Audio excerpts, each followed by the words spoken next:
up, you guys? Welcome back to the Crimson Lounge. Back at it again with some more Primordials Bounty. Say hi, everybody. Hi. Hi. Hello. Yes, we are all here, except for one. Boss will be with us shortly, hopefully, soon. He's currently going through another D&D game that is taking a lot longer than it should. Let it be known, you cannot hear the venom in my voice. Not at all. Not at all. Not at all. Not at all. Ooh, Venom. Okay, with that out of the way. Alright, You know the only way to get the venom out is to suck on it. Slide.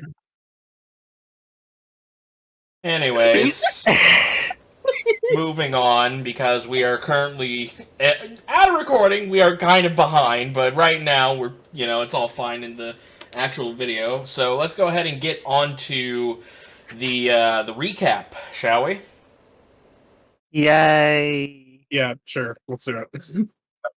Alrighty. Oh. Sorry. I just seen a big flash of lightning and a loud thing of thunder outside. Oh. Well, let's hope you stay on here long enough. I was gonna say, if it's not one thing gonna drag me away, it's another thing. Oh, God. Alright. When last we left our crew, Zilyana the Succubus Witch, Starzin the Lalafell Artificer, Sips the Slimefolk Monk, and Brutus the Envie Ranger. After tracking down the thief that stole the Hag's Eye and talking to him with a one-on-one conversation, the crew agreed to manage to convince the thief, Thaloril. I think that's what his name is. I kind of lost my notes to his name, but I'm pretty sure that's it. He has a name. Yeah, he has a name. You managed to convince Thaloril to give you the Hag's Eye, which you are going to give to the witch, as a bit of an ambush ploy, as the plan is, one of the witches will go off to go take care of the Cure Dell by shrinking it down, having an ambush plan with Thaloril and Bishop ambushing that one, while the rest of you enter through the Hag's Hut and take care of the two witches that are inside the hut. The plan went smoothly. Zilyana got a new hex, being able to speak to animals and plants now, with the Eldritch Tongue hex. On top of that, that was the bright side. The downside was the witches were quite strong, as one of them casted a level 6 lightning bolt and knocked both Zilyana and Sips down, taking 60 points of damage. But after some back and forth fighting between the witches and the crew, they managed to kill both of the witches. Well, all three of the witches, and claimed their prize, which was, from the Hag's Hut, some marvelous pignets, aka the 3D printer. And as a reward for helping Thaloril kill the hags, he offered the crew a Staff of the Woodlands, which can only be used by druids. I mean, on the bright side, Jade gets a magic staff. That's true. Yeah.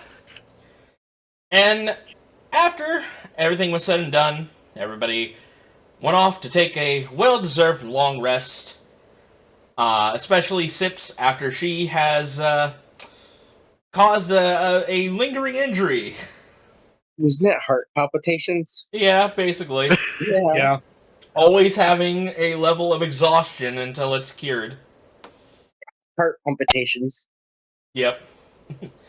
But other than that, yeah, let's just go ahead and speed run through all the things you did on this island before you guys are about to set sail and ship off. First thing you did was head over to the buried treasure that was through the rumor mill, through the one of the people in the city of Treble.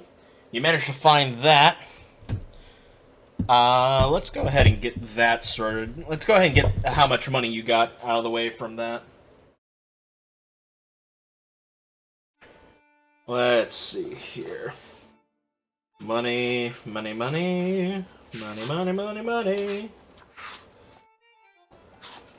Holla holla, give me a dollar. Okay. Alright, okay. Zilyana, would you like to... I would like you to roll me a D100. D100. Alright. The big D hundo. D100. D Honda. That's a 70. 70. Okay. With a 70...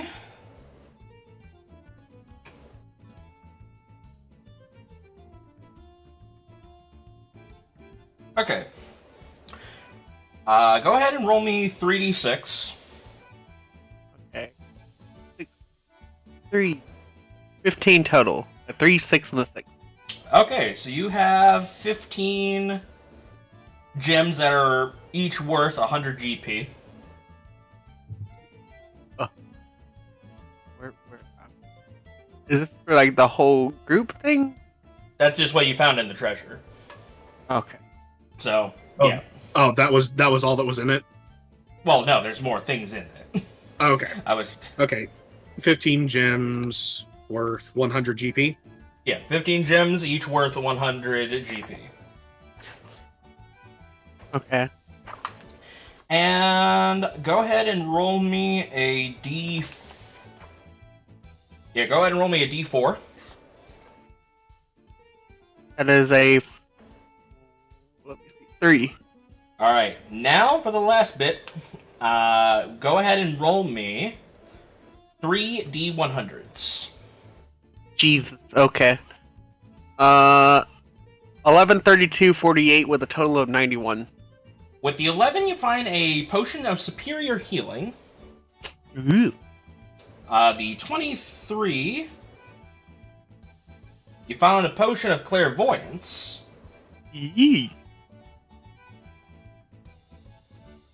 Oh god, am I really gonna give you this? Yeah. Yeah, might as well. Man, this is a potion heavy fucking chest, Jesus. You find a potion of giant strength. Of stone giant strength. Oh.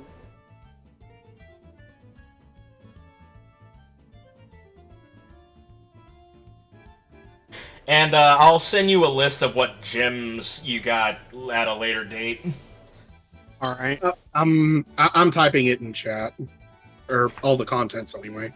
Alright. Now I gotta roll to see how much bank you made. Yep, 15 gems worth 100 GP each. Superior healing, clairvoyance, and stone giant strength potions. You know what? I tell you what, Starzin? Hmm? Roll me 2d6. 2d6 coming up. That is a 7, my friend. Alright, there was 700 copper in that chest. Sips, roll me another 2d6.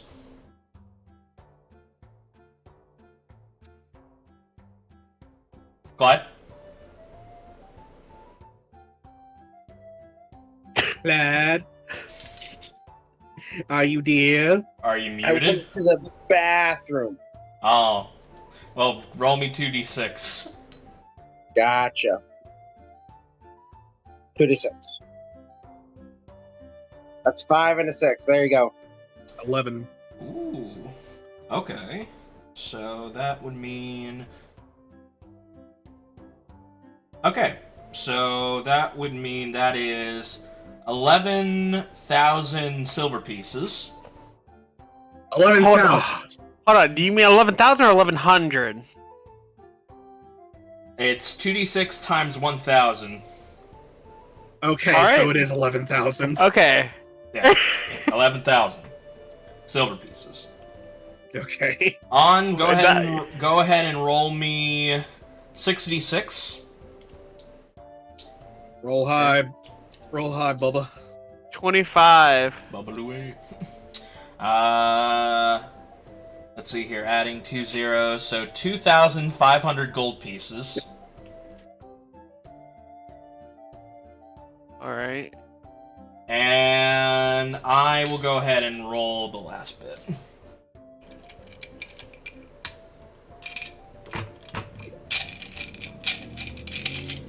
Come on, D6. There we go.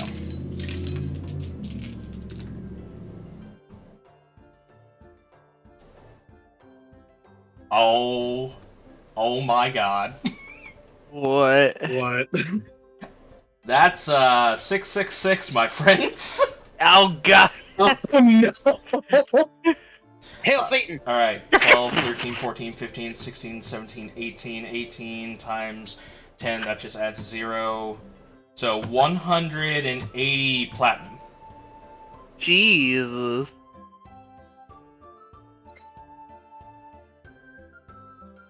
Satan's on our side tonight, guys. Alright. And that's all you got from that chest.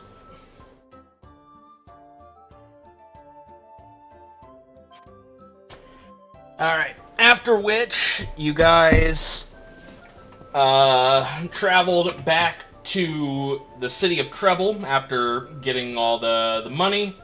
You paid off your dock fees because you were gone for a very long time, and stayed for an extra 3 days, which also brings up the next thing that we did off-screen. You guys leveled up. Oh yeah. Yep. Way to act surprised for the audience. No, I was surprised because I forgot. I know that. I know. I was giving you an out. Oh. Look, I knew. You should have went with. I knew we did it, and I haven't played, and I forgot. Oh, brilliant. Let's go ahead and go down the line here. Zilyana, what did you get? Y'all are level 6. Yeah. Which is a big thing for Yeah. because most of you guys get subclass features at this level. Yeah. Zilyana, what did you get? Let me see. I got a new. I realized I was actually missing a hex, so I added that in. Actually, funny enough, because I had the wrong number of hexes as for my level. Well, you get a free one because Well, no. I was supposed to have a number. Let me see. I got. Where is it? I got 1, 2, 3, 4. I had 4 hexes at my level. Even last level at 5, I was supposed to have 5 of them, but I only had 4. I did a oopsie. I looked at the thing and seen that. But I did pick up a hex called Slumber. Slumber. Which, as an action, I can choose gone. one. As an action, I can choose one creature I can see within 60 feet of me. They gotta make a wisdom save. On a fail, the target falls unconscious until it takes damage or until the end of my next turn. And undead creatures, they're immune to being charmed, and creatures whose current hit points are greater than 5 times my witch level are immune to this effect. Essentially anything around our health pool level, I can just go sleep. Sleep. As for spell, well, they know about the hex that you gave me, right? Yeah. The Elder Tongue. Or Eldritch Tongue. Also, what are you talking about? You know 4 hexes. No? Hexes let me 4. Did I do another fuck up? Probably, because it's in the vault. It's in the Spire book. No, hold on. This was a different thing. I was looking at the complete witch one. Yeah, this is a more updated version. No one told me there was a more updated version. I was going based off of the shared thing with me. The witch one. Let's see. 6th level for the witch. Yeah, Hex is known 4. Yeah, you know 4 hexes. Well, plus the 5th one, which would be the Eldritch Tongue, but that's a free one that you grabbed. Hold on. Also, I did tell you we were using this book, but that was Oh, I looked long at ass. cantrips. Oh. My bad. Well, I will get rid of the sleepy sleep because I cannot read. Don't worry, one of my friends yesterday couldn't read either.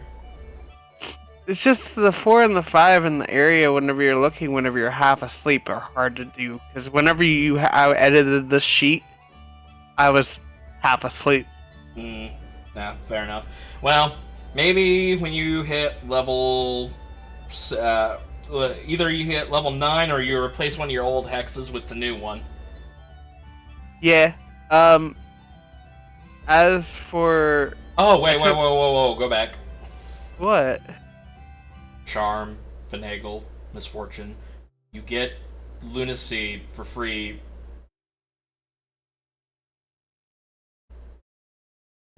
Was there another hex that we were missing? No. Because The Lunacy Luna- you get for free. It doesn't No, count. I was right.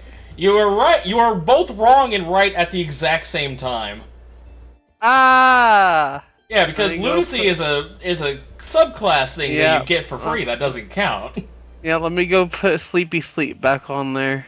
Alright, well, while you're doing that, I did get the slow spell. Yeah, we got slow. That's gonna be fun. Yay. Because we all remember mine last time using slow. I also added in the Firebolt, the Booming Blade, and the Eldritch Blast. That were the scrolls that you put in the Dagger of the Ogre Mage. That was the thing that we didn't do. Okay. Yeah, that's about it, honestly. Doggo. After we could hear the doggo. Anyways, Biting demon. I think that's it. That's about it for you. Yep. I'm gonna mute my mic and put this in for a bit while Doggo has a time. Okay. Starzin, what did you get? Boy. Well, let's start off with basic class stuff, because that's actually all I really got. Everybody got subclasses stuff, I actually don't, because that's not how artificers work. But for my 6th level bonuses, I got tool expertise, which allows me to gain expertise in every single tool I have proficiency with, which is a lot of them.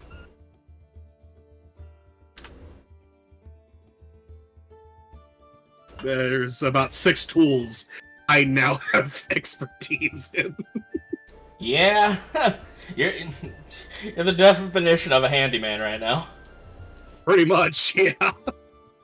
The only other real big things I got at level 6 are, well, my infusions go up, so now I have 6 known infusions, so I get 2 extra infusions that I get to know, and I get to have an additional active one. But, let's be honest, you're not here for what I have, you're here for what I just picked up. Yeah, pretty much. So, the infusions I picked up were the Homunculus Servant, a Artificer staple, of getting a free Construct Familiar,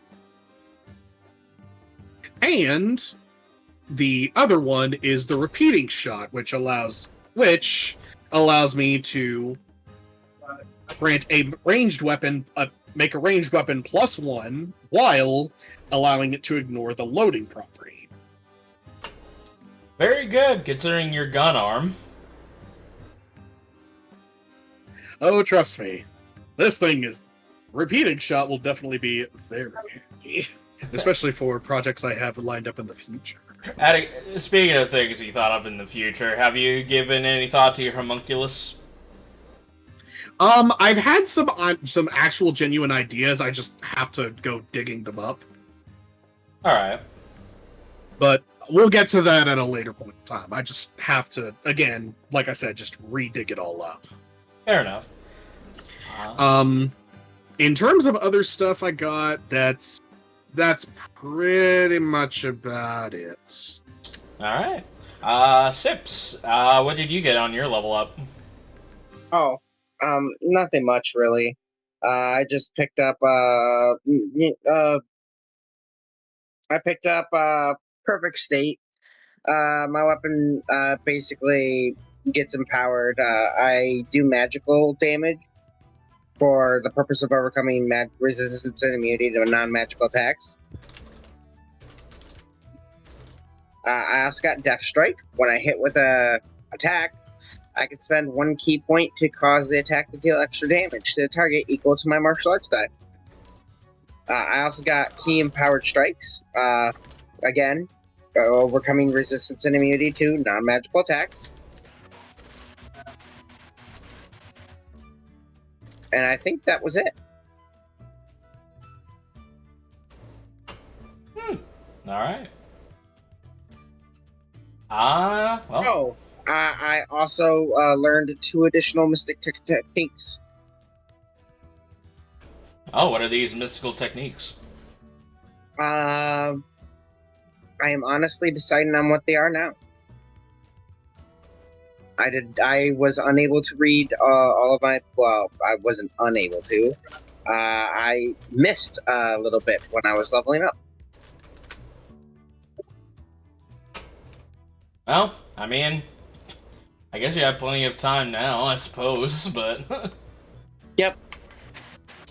On top of that... Oh, and here's Boss. Hello.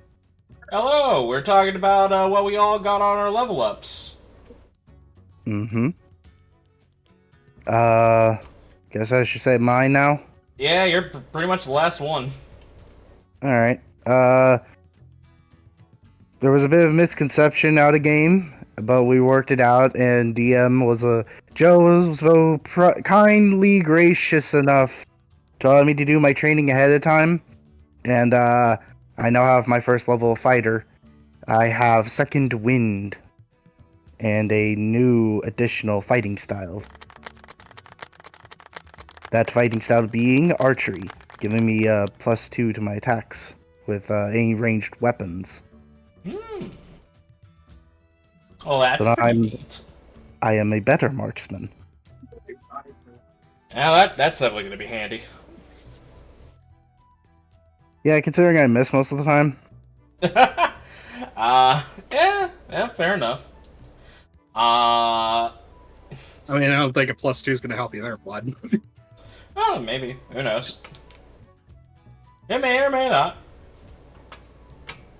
But anyways, not only that, but for those who did get feats, let's see here. I know Starzin got a feat. I don't know if you talked about it. I was skimming over some stuff. But I know you got the healer's feat, finally. And... Yes, I actually did finally, through my level up, actually did get the healer's feat. Which, granted, we're actually using the 1D&D version, so. Yeah, we're using the play-tested version of 1D&D, that healer. I don't know if they changed it in the new book yet or not, but that's one we're going with for right now. Which I think I think the name of it was also changed to Battle Medic. I think we changed it to Battle Medic. Maybe we did. Yeah, because for now that's what we're calling it. Yeah, because Liz was also getting the healer's feat, and I wanted to differentiate the two. Yeah. Yeah. Yeah, so you got a feat. I know On got a feat as well. The Weaver of Malediction. You can now create dolls and do certain effects with them, especially curse the dolls that is connected with a person. Okay, GM. I got my 2 new mystical techniques. Oh, nice. The first one will be Cut the Weave. For 3 key, I can cast Dispel Magic with a range of 5 feet. Alternatively, as an attack, as part of the attack action, I can attempt to open a 5-foot by 5-foot hole in a magical barrier, lasting until the start of my next turn. I make a weapon attack treating the magical effect as having AC equal to the spellcaster's spell DC. Your DM determines the magic barriers this might work on. I also have Deft Attack. When I make an attack roll, I can gain advantage on the attack. If the attack hits, I add an additional martial arts die to the damage. Nice. Alright. Alright. So the other thing is, so with that out of the way, the other thing is you guys also said you're going to stay for 3 days, which you took that time to basically restock on your supplies. Sips, would you want to train to get the nimble feat? Yes. Yes, I would. All right, go ahead and roll me. Go ahead and roll me a go ahead and roll me 3 acrobatics checks. Let's go ahead and get this out of the way.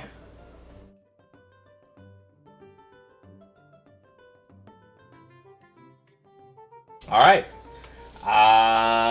3, 14, 28. Yeah, you got it. You just needed 2 more.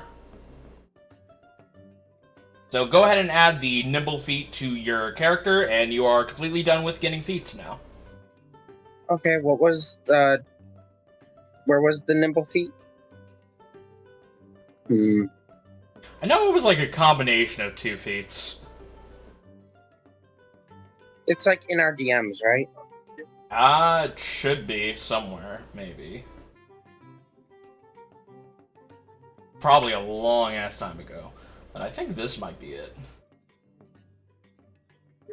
As I remember, we combine the nimble feat. Yep, here we go.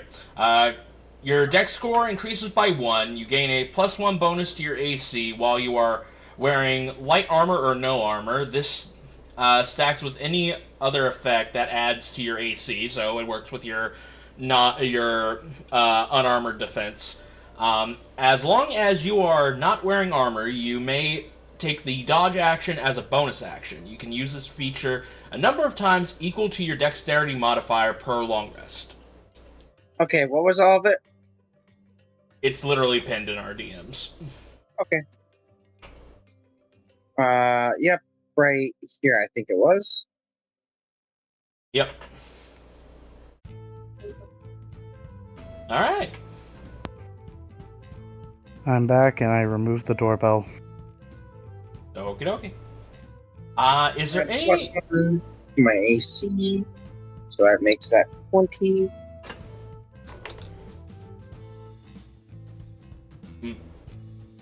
Well, that being said, is there anything you guys would like to do before you guys set off out of the City of Trouble? Well, I like to... Did we spread the amount of copper pieces over my pocket? Huh? Last session, bunch of copper pieces. I don't think you guys did. And I kind of want to leave. I kind of want to leave the money separating either during out of game, so that way it's yeah. Yeah, you know what? Okay, then I'm just gonna dump it in the ship because it's actually over encumbering me. Yeah. Well, you can also put it in the safe. I was also gonna say, we still have. Did we get the cash reward for turning in the hunts of for the Cyrodiil? Right. Yes, you do get that. That is a thing that you do get. Yeah, that's what. Let's see here. What was the cash money that you got for that?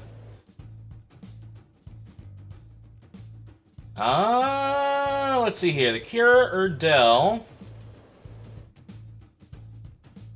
It net you 3,200 gold pieces. Okay.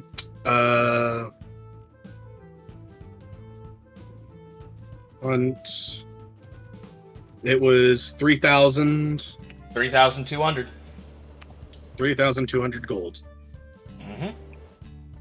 Okay. Alright. Just wanted to put that in the chat so we remember. Gotcha. Good, man. That's already pre-split? This is pre-split. Okay. Yeah, we haven't done any splitting. Okay. I'll do splitting after session so we can determine how it gets split up. Okay.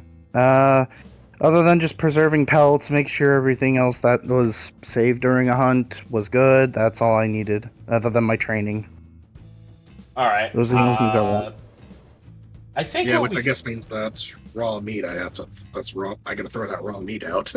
Yeah, the brain. Okay, so any meat or brain that you guys got from the brain hoods and the Megatarians, those are probably no longer good anymore.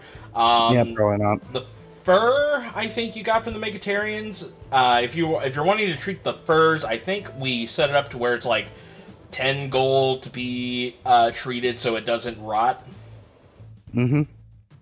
So yeah, just okay. subtract 10 gold for each pelt that you're wanting to cure. Any bones that you get, such as teeth or claws, they don't expire, so you're good on that front.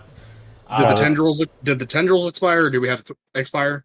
Yeah, the tendrils expire, unfortunately. Okay, Okay. no, it's fine. I just wanted to make sure.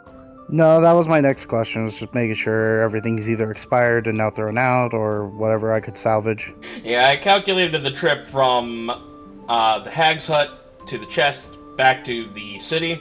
It took you guys a long while to get back. Understandable. Alright. Understandable.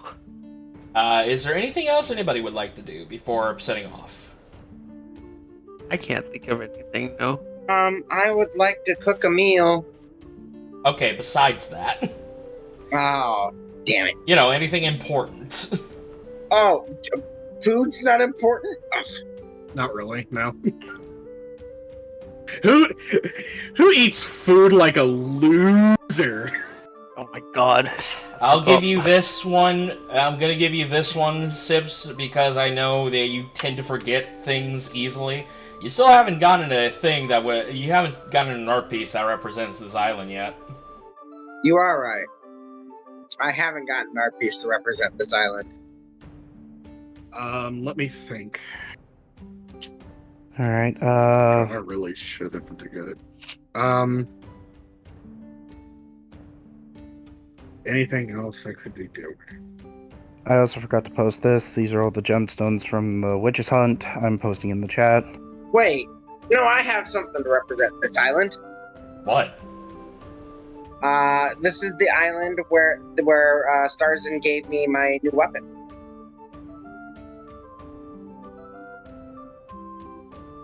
I have something to remember this island by. What new weapon did he give you? The sword. The Aurora Blade. That Isn't was- this the island? No, Or was that that was during your travel on sea to this island. Oh, Yeah, I gave you that when we were got mid-trip. it on this island, but it was given to me while we were on the sea. Okay.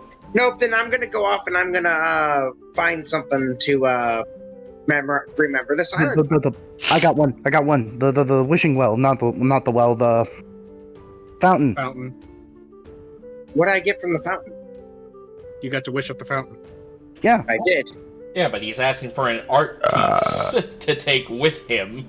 Oh, I thought he was Yeah, making every that. island we visit, I get some sort of artistic piece or something to remember the island by. Just get We'll go banjo just get a musical instrument. We'll go my banjo here.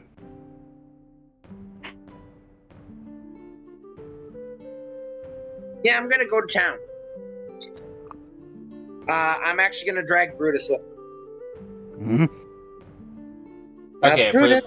Okay, for the sake of expediency, because we are on a time crunch. The expediency, yes. So we're going out. We're looking for an item. We're just gonna how take you to the same place and just offer you another banjo. No, See if no, there's no. another one. How about a flute? How about flute? Alrighty. No more. The only thing I could think sure. of. I'm sorry, I'm interrupting. Go ahead. Yes, go work there, Nat. A flute. Yeah, how about a flute? How much would a flute cost? Ah, here we go.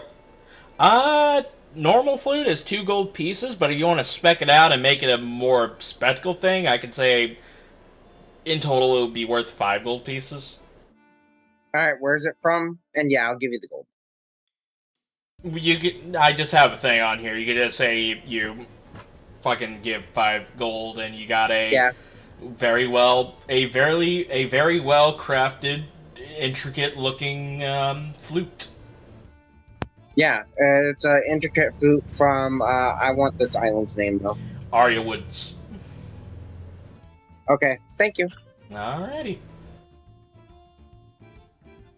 Fair warning, if you hear my voice go crack or rasp or something, I'm sick.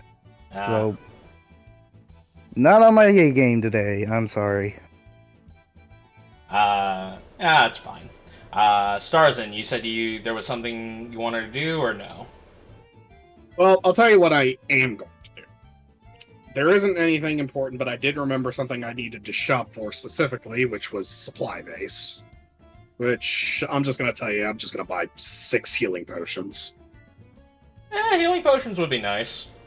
Not like you have. Yeah, because I need some. It's not like you have a ship where you could make your own healing potions, but you know. Yeah, it's not like you have a ship. Oh, I'm sorry. Do you want me to just wait for you to do it instead of actually doing something? Why, yes, I do. All right. I'll just sit here with a thumb up my ass and work for the few days we're on this island.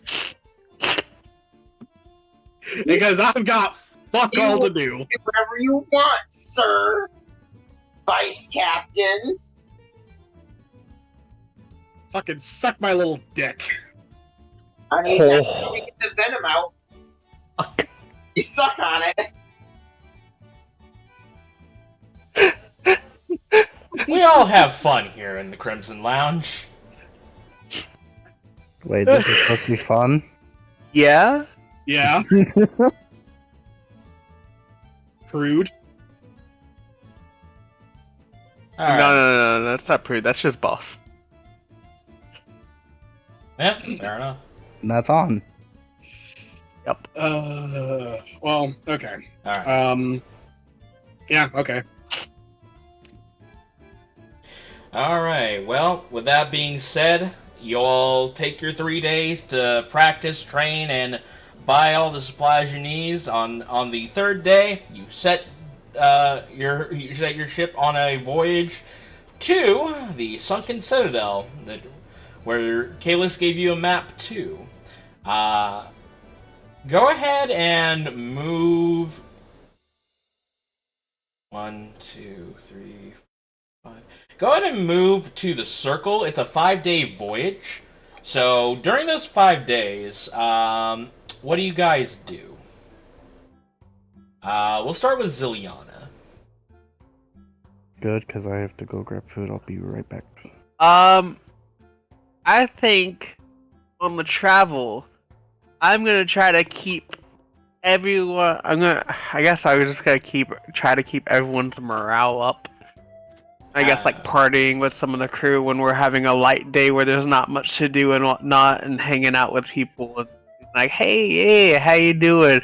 And just relaxing with the crew members. Do you get drunk on one of those days? You said it's a 5-day journey, right? Correct.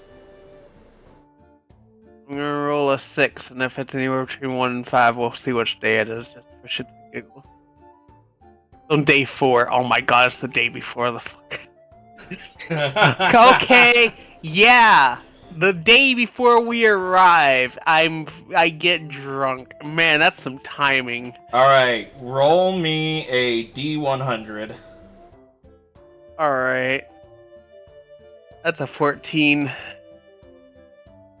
14. All right.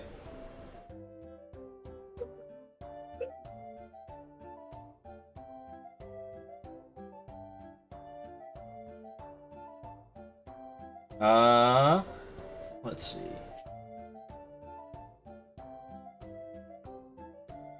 Well, that one doesn't make sense. You want me to re-roll again to see if I can get something that makes sense? Yeah, go ahead and reroll. Okay, bing bong, 11. Bing.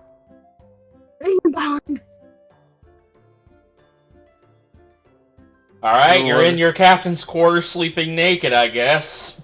Yeah! Like, the one you rolled made no sense. What was the one I rolled? In the captain's quarters, fistful of crew contracts and papers. Like, what? I mean, at least what was the other? What was 14? That was 14. Oh, what? I'm guessing you're just making. I'm in my own captain's quarters, just sleeping there naked with all stuff around me. Just like, ugh. No. That 11 was just you sleeping in your bed naked. 14 was just you're in the captain's quarters with a whole bunch of documents for crew contracts and whatever the fuck. Yeah, that means you could have messed with the contracts drunk. Ah, okay. But you don't have crew contracts. You could have messed with their payroll. That you don't have paperwork. I could have been messing with the crew. For fuck's sakes. No, but I get it. I'm asleep naked in my captain's quarters. Yeah, just imagine just at some point on the fourth day, I just walk in and see bare ass. Bare. Yeah. Not just any bare specifically fell asleep in the Lalafell, the male Lalafell's fake death pose from the game. Shut the fuck up. All right. Do you know the pose, Joe? Yeah, I know the pose. Okay. Yep. All right. So that was you on the fourth day. What about the other days? Still hanging out with the crews and trying to increase morale, make sure everyone's happy. All right. So let's make this Just interesting. one day I get super drunk, if that makes sense. Let's make this interesting. Pick Okay. 4 characters that you would talk to. Pick 4 NPCs that you would talk to. Okay. I think I want to hang out and get to know, I can't remember her name, and I mean, I'm never gonna remember anyone's name.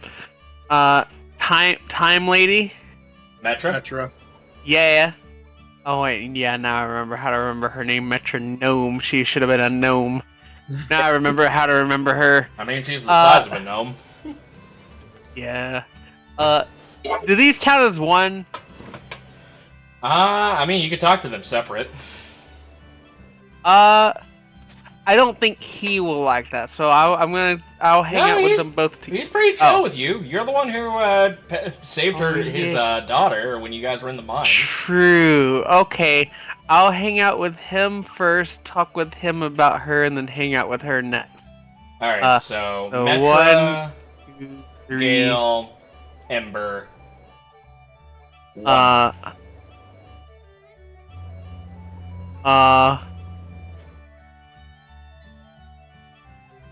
Creepah's character. I gotta pick one player. Come on now. All right, that's fine. You can do that. Okay. So you talk with Metra. What exactly do you talk about with her? Just as a player reminder, she kind of wants to find. Does she kind of want to find a way to undo her being small and having to go back and forth? Yeah, she definitely wants to not be a child anymore. You know what? I'm gonna just talk to her about ask her how her day is going, check in with her. I'm not gonna bring up the topic because I know it's a sensitive one, but I will treat her like she is, grown up and adult instead of childlike, because I bet some people do. if she's out and about. Now, maybe not here, but if she's out and about, I bet people have. So treat Alright. her like full adult. All right, go ahead and roll me a persuasion check. All right, let's do this. Persuasion. I like to keep my stuff on GM roll because it makes me say it out loud. 16. All right. You begin talking to her, and so far her days have been pretty all right. She's been practicing in the ways of enchantment. She actually might have figured out a way to make items and add a uncommon enchantment to items now. So she's able to enchant items for you, but at a cost, obviously. Yeah, at like a materialistic and money cost. Yeah. Other than that, she's practicing more spells. She's copying more spells. She's copying spell scrolls thanks to the magic item Starzin gave her. That allows her to print out a spell scroll of first level from cantrip and first level for free once per day. Oh, And that's actually. she takes notice that you have been talking to her as an adult, and she very much appreciates it. Yay! Yeah. Matter of fact, Happiness. she will offer you this. If there's a spell that you want her to copy down, if there's a spell scroll that you want her to make during your travel to the Sunken Citadel, let her know. She'll make copies for those couple of days. What level can it go up to? Like, what level can she copy? She can only go up to first level. Okay.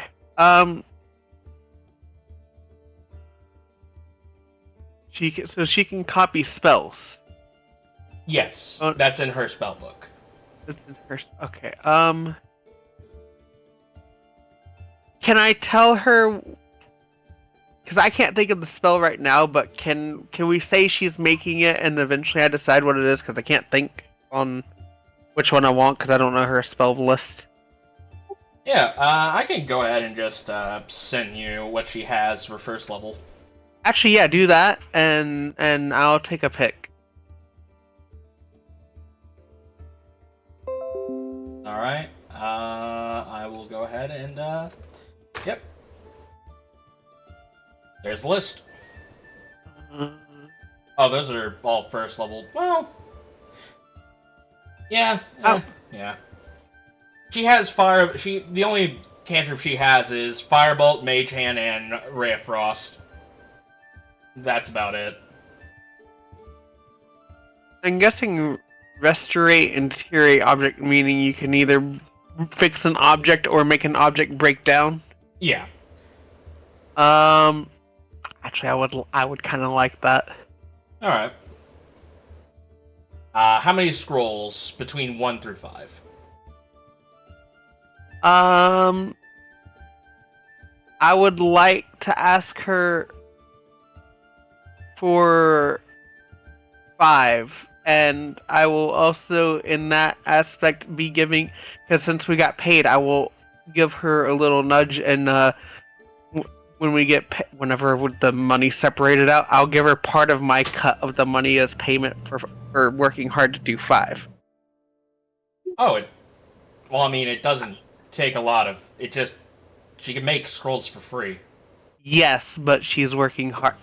Let me be nice to her. I mean, okay. Let me enough. be nice to her. All right, fair enough. Fair enough. Okay. It can be free, but Okay. consider this a tip. Okay.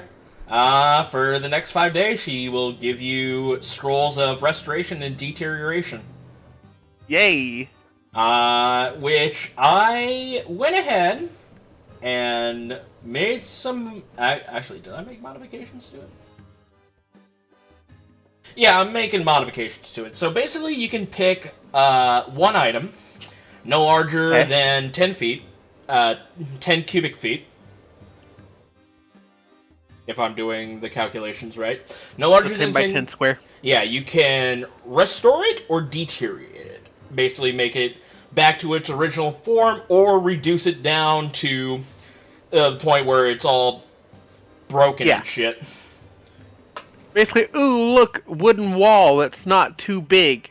I want to break it down. Or, ooh, look, a patch in the side of the wall that's broken. Let's fix it. You can do that, yes. It will not work on anything. It will not work on magical items. Can this repair the side of a ship if it's a smaller area, like a little hole? It can, yes. Okay. All right. So what I'm thinking and getting at is using this for ship repair rather than our wood. This is our first line of defense. Once we're out of these, then we use our wood. Well, maybe. It's an idea, not a guarantee. It's just something I'll experiment with. Yeah. Yeah, I would say that it would probably heal the ship up for 5 HP per use. Yeah, so it saves what? Because one wood piece is 1 HP, so it saves up 5 pieces of wood. Yeah, but it also But also it deteriorates the scroll, so it's like, win lose. yeah, it's a good backup just in case if you guys don't have wood or anything like that. Exactly. That's what I'm thinking of. All right. It's either first line of defense or oh shit, we need a big repair. Here's 5 HP. All right.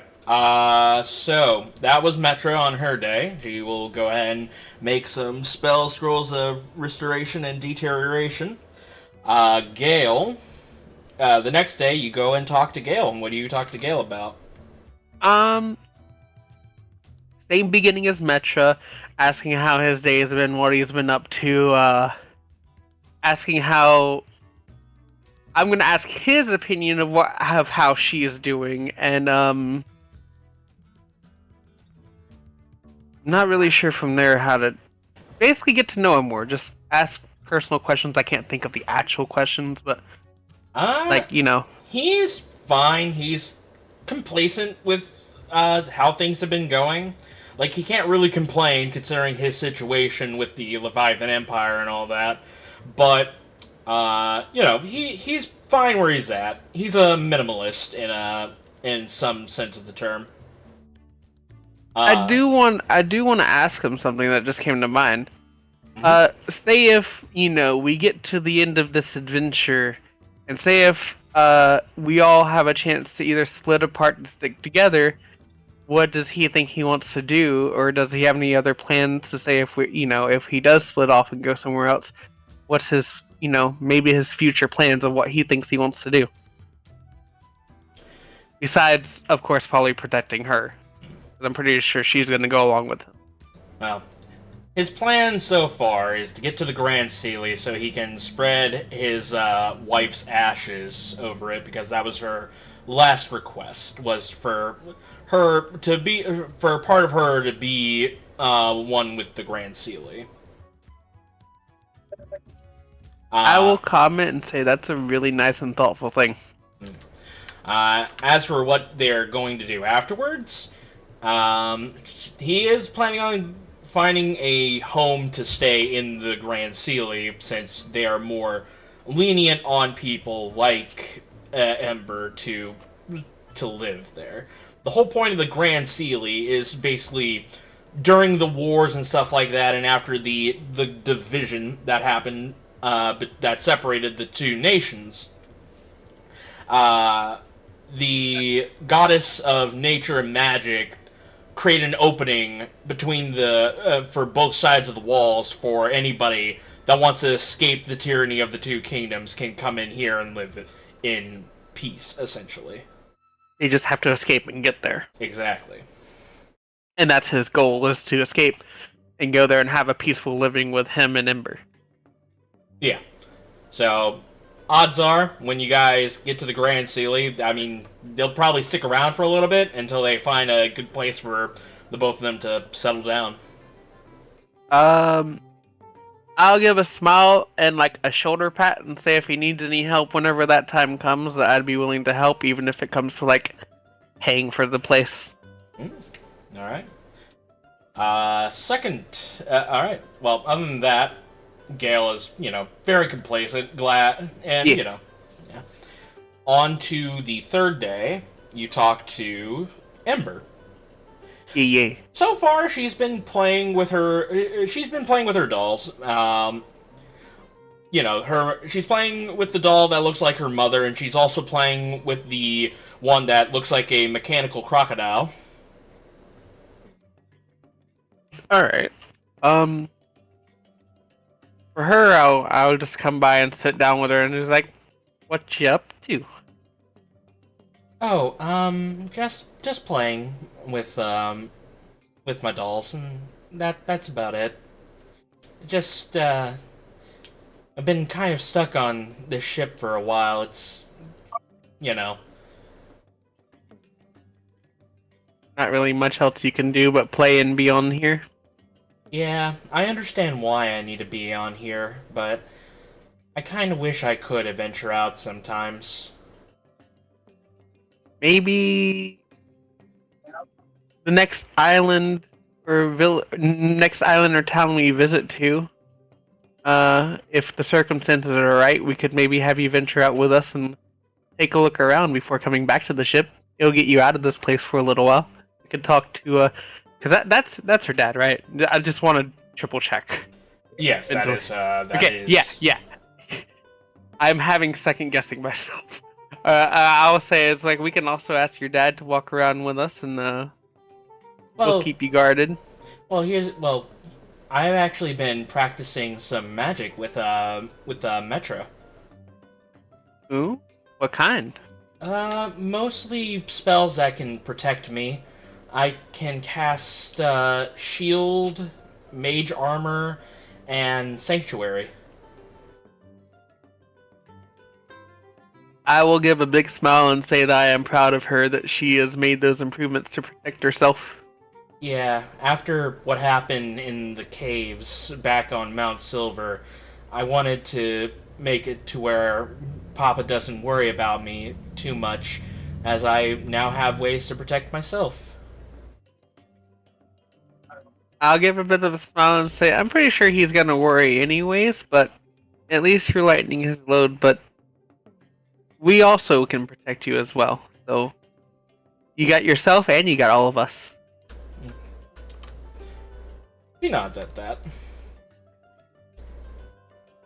I'm gonna watch her play for a little bit more before, do. Matter of fact, there's a moment where she hands you a doll and basically she wants you to play with her. Oh fuck yeah, I'll play. Oh fuck yeah, I don't even know what we're playing, but I'll do it. I'll play along. So far, it's just been like adventure scenarios that would be in like a kid's book or something like that. Is like Stuff she wants to experience as a kid. Yeah, it's like basically she's going off of stories that you guys told her throughout your guys' adventures. Like there's a moment where it's just like we got to defeat the Ogre King and protect this land and help the hill giants. Basically recounting your adventures, but with two completely different characters. It's gotten to the point where after a while she actually asks if you know any dolls that she can ask Starzin to help make. I don't know any, but I could go ask him and see if he can make something for you.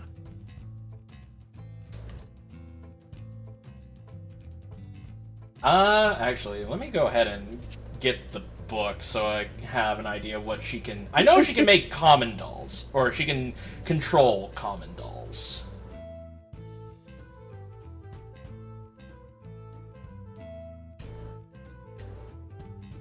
Here we go. So basically, right now she has the common marionette, and she has the apprentice artisan marionette, which helps create things. She can get a warrior marionette, a ballerina marionette, or a reef shark marionette. Oh, the reef shark sounds fucking cool. I'm not gonna lie. But I want to know what she wants. I'm not gonna. Well, I'm definitely not. she's asking you. Oh, okay. What's the options again? I completely blanked out. Warrior, ballerina, reef shark. I think. Oh, ballerina. And, oh, wait. Oh. And knight. Knight is also a thing. Actually, you know what? Knight. Because she has what, like a crocodile-looking one, and then her mother as a doll. She needs a knight. Not only can she protect herself with her spells, but knight. How the fuck did I miss knight? I do not know. Oh, it's right there. Fucking skimmed over it, I guess. Alright, so, yeah. She will ask Starzin on that.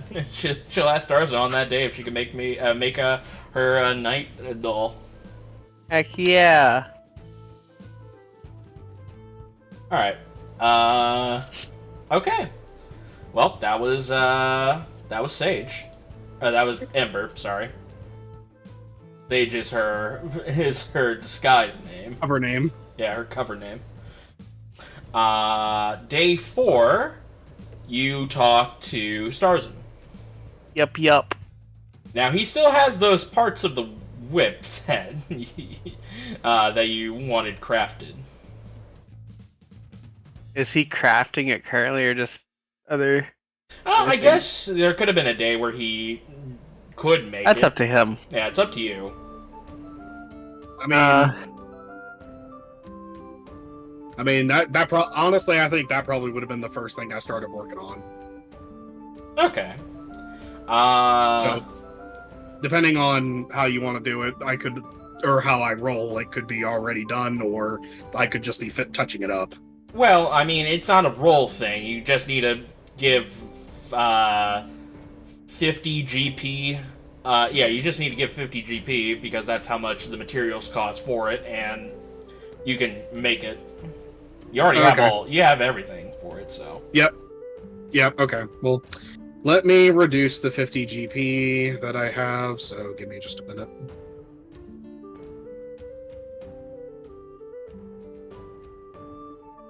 Okay, there we go. Money is taken out of my account. Alright. So, Zilyana, and actually... Yep. I'll let you two roleplay this out a bit. Yeah! Alright. I'm gonna walk all in. Actually, no, I'm gonna knock on the door and open it slightly. It's like, hello? Anybody in? Just working on some stuff. You're welcome to come in if you want. Okay. I'll control this. That'll be whenever I'm back sleeping again. I'll walk in and just close the door behind me. It's like, so how you been? I like to imagine it's like on the day that you wake up from being drunk. It's like you didn't even bother putting on clothes. You're just like, fuck it. You know what? Fair point. Okay, no clothes. Forgot. Okay, you know what? In that case, I haven't looked up from working yet. Oh boy. So I am actually unaware. Can we make this better and say you're in your succubus form? Sure. Yeah. Why not? Because we barely use that form. I know. I have wings that I never use. Do I have permission to fucking have your succubus form whenever you're not here? Sure. So, like, if you need me to fly somewhere and I'm not here, you're like, here, fly. Fly, you fool. Fly, little buddy. Anyways, continue on. I'm just gonna walk around this way. It's like, so what you doing? Oh my god, this, like, He still hasn't looking up yet. This is like Dexter's laboratory. Like, so what you doing? Where's the button? Just finishing up this whip you wanted. Oh, how's it going? How's it going? As the whip. It's coming along pretty nicely. It was hard to. It was a little difficult to get the whole tail initially to cooperate well with the material, so it could do what I was wanting, what you and I were wanting it to do. But I mean, other than that, I've got it mostly worked out. Just had to iron out a few kinks in it. If you follow. We don't kink shame here.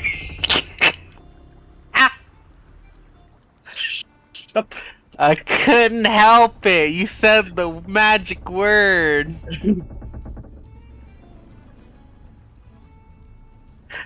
Don't shame those kinks. Keep them in there. Moving on. But in any case, it's just about almost done, and you could actually walk out of here with it, or walk out of here with it. Almost.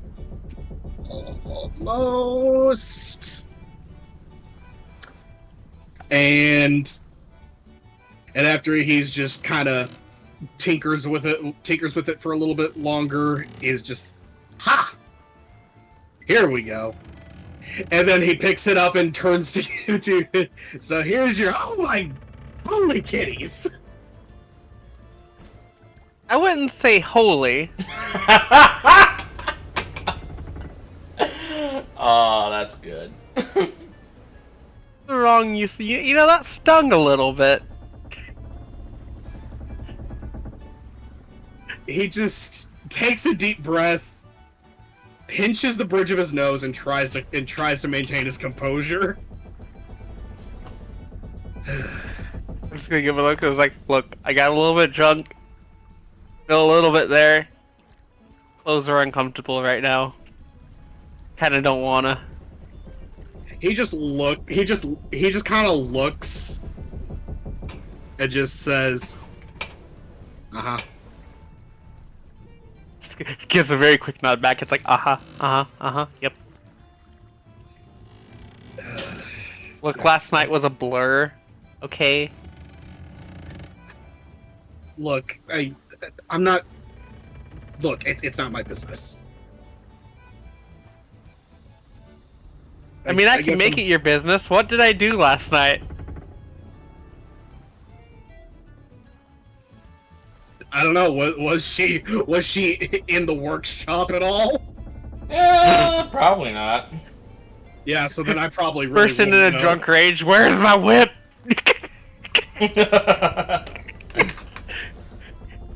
I wanted it yesterday. Passes out in the workshop floor and wakes up an hour later.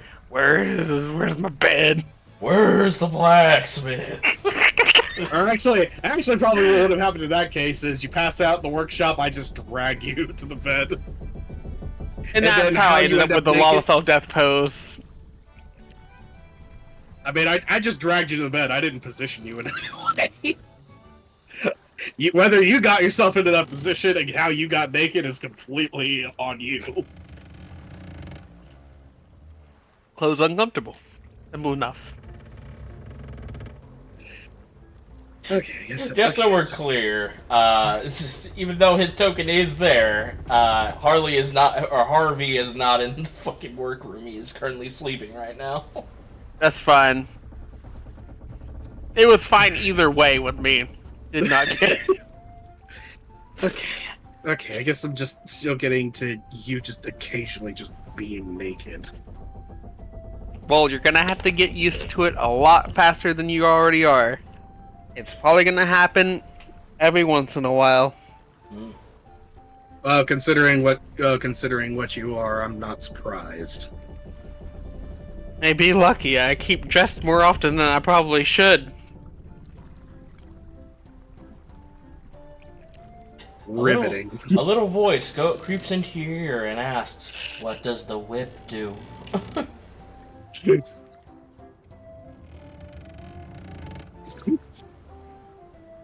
What are you wanting me to ask him what the whip does, isn't it? Yes. Oh, ask what the whip does. Fine. Okay. Right. Okay. And he just recomposes himself after just taking in the nude and just. Okay, so here's what I did with the whip. So using the Thessalmera tail as a base, which thankfully it's already pretty whip-like, I was able to help increase its. I was able to give it the normal reach that a whip does. I was also able to make it a little bit more favorable to your dexterity rather than your strength. So movements are the key, much like any other whip. All right. I also upped its capabilities. Well, actually, no. Hold on. Whips are already martial weapons, aren't they? Yes, they are.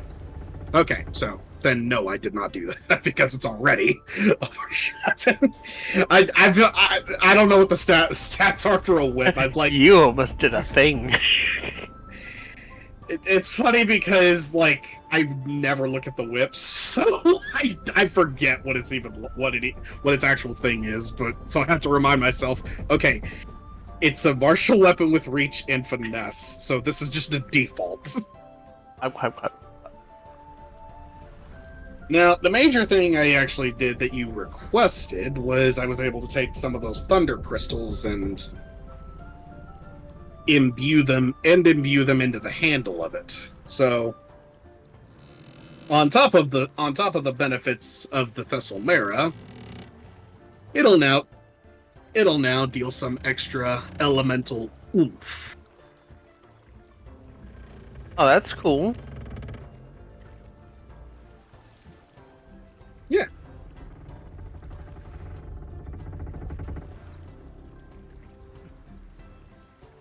So now you've got a decent magical weapon that can hit from afar, get some people grappled up, and on top of that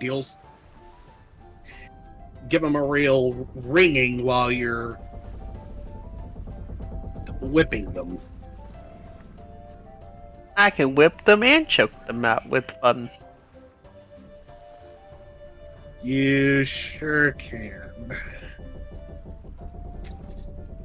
Since you're so small with it, my character's like, you know what, you did good. And pat.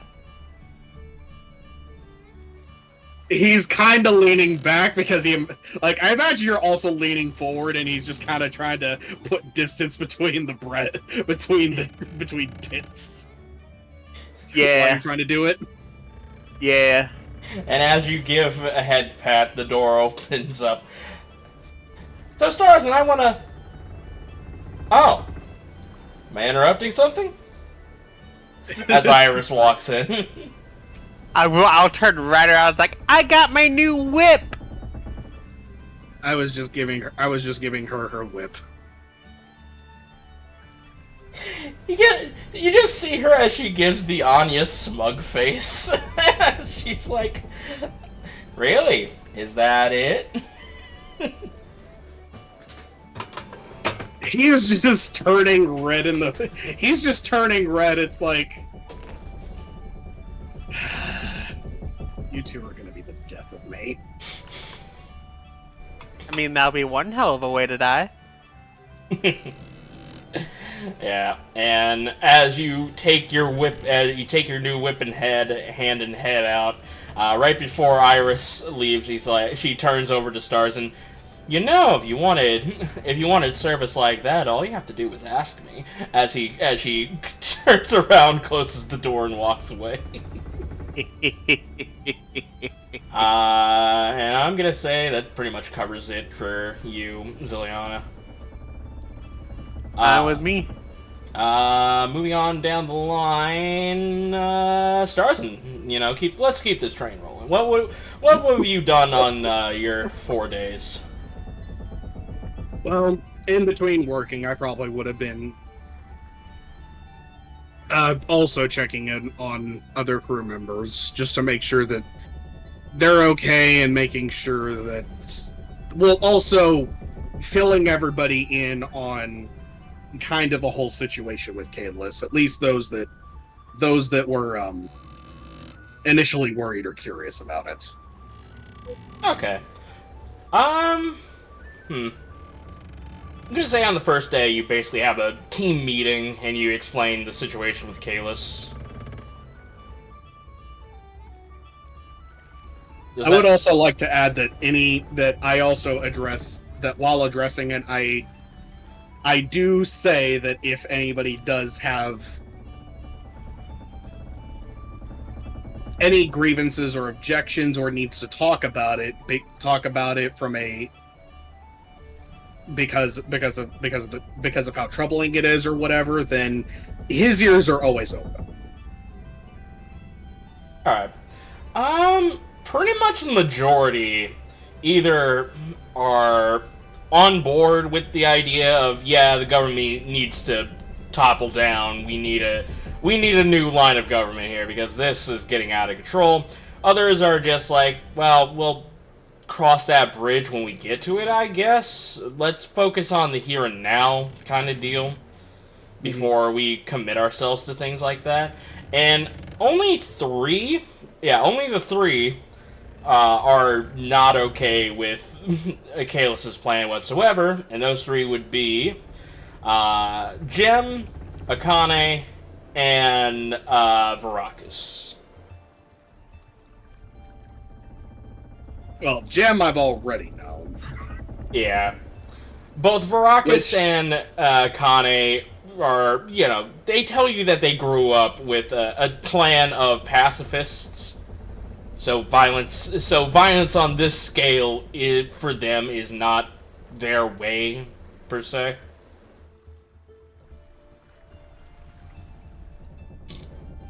And Starzin just kind of replies that, he respects it and whatever choice they want to make of how long they stick around, or if they want to stay or go is entirely up to them. That they're not being forced to stay here. Mm. But it seems like majority are kind of on the idea of this is kind of what we're kind of planning to commit to. But he understands that they're not on board with it, that they have their way of thinking, and he is understanding of it and is not going to judge or shame them for it. And, they respect that, and they appreciate that little aspect of that. He just wants to be open and let them know and not keep them in the dark on it. And at this point, only time will tell on what those three are planning on doing, but that's pretty much the situation with everybody and what their thoughts on Caelus's plan of blowing up both the king and queen, basically the hierarchy of the Leviathan Empire and the Phoenix Kingdom, and starting from scratch. Mm-hmm. So that was day 1. What about day 2? Day 2. Let's see. Why is... Okay, that's weird. Sorry, it's just something with my mouse and the game. It's not important. Anyways, day 2, I think I will be...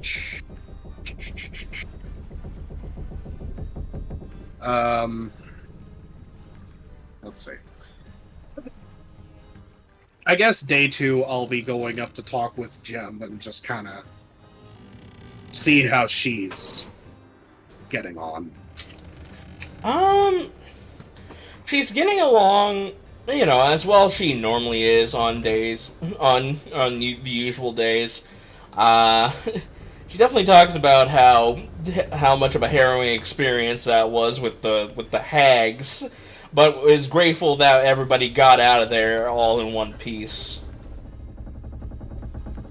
Yeah. Starzin says that he feels very much similarly.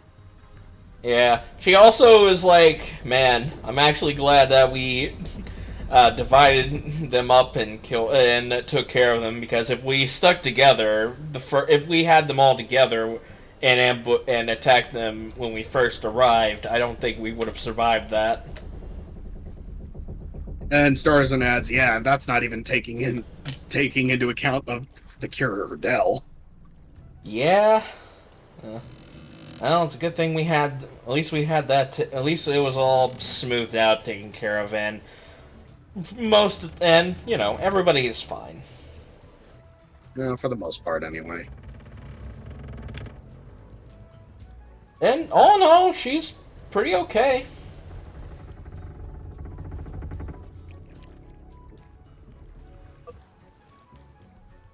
He gives a nod and just kind of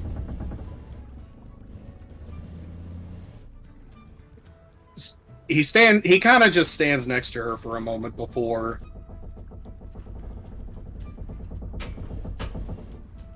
asking what she plans on doing when she goes her own way.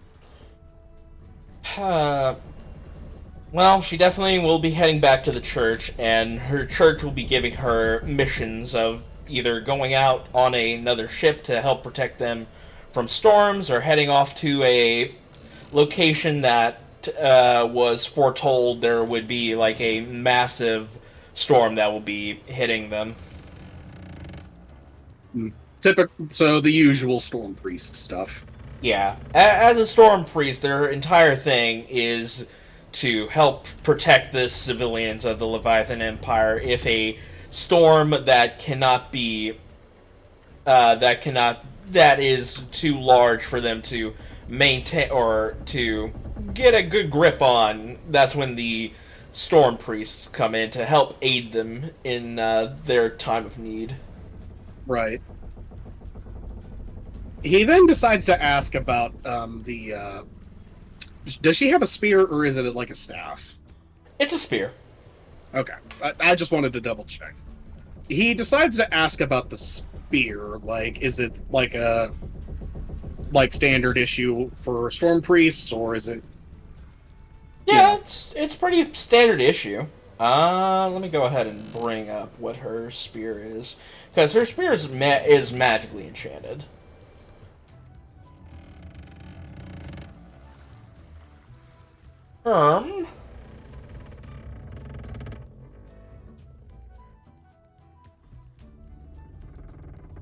Do I have it?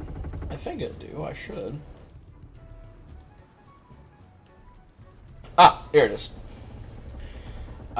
Basically, whenever she attacks with the spear, she gains a charge into the spear, and she can use. It goes up to a max of 3, and she can expend 1. Yeah, when a creature you see makes an attack against you, and you make a dexterity saving throw, you can spend 1 charge to give the creature disadvantage on the attack roll, or give yourself advantage on the dexterity saving throw, or you can expend 3 charges to cast Storm Sphere. If this weapon has been used to make an attack against a hostile creature for 1 minute, it loses. Yeah. So basically, her spear allows her to move as fast as lightning, and also build up enough energy to create a storm sphere of lightning. That's actually really cool. Yeah, all out of character. all priests, storm priests that are eligible who basically graduate get this standard issue spear. Mm.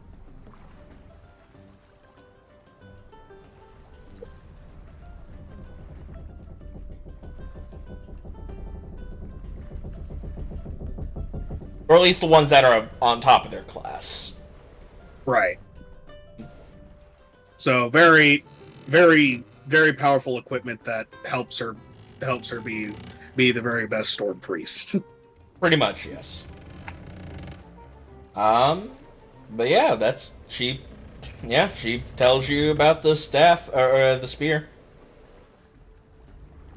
He kind of just marvels at it, just taking a look at it and saying, before handing it back and saying, definitely helps you be a lighthouse in the storm. She nods at that as she gives the staff a quick twirl and sheaves it behind her back.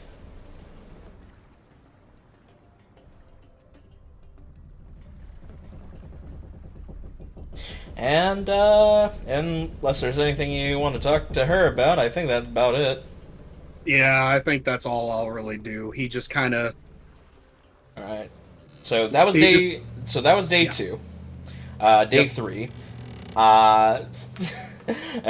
Day 3 comes around, and first things first is Ember comes to you with an idea for a marionette.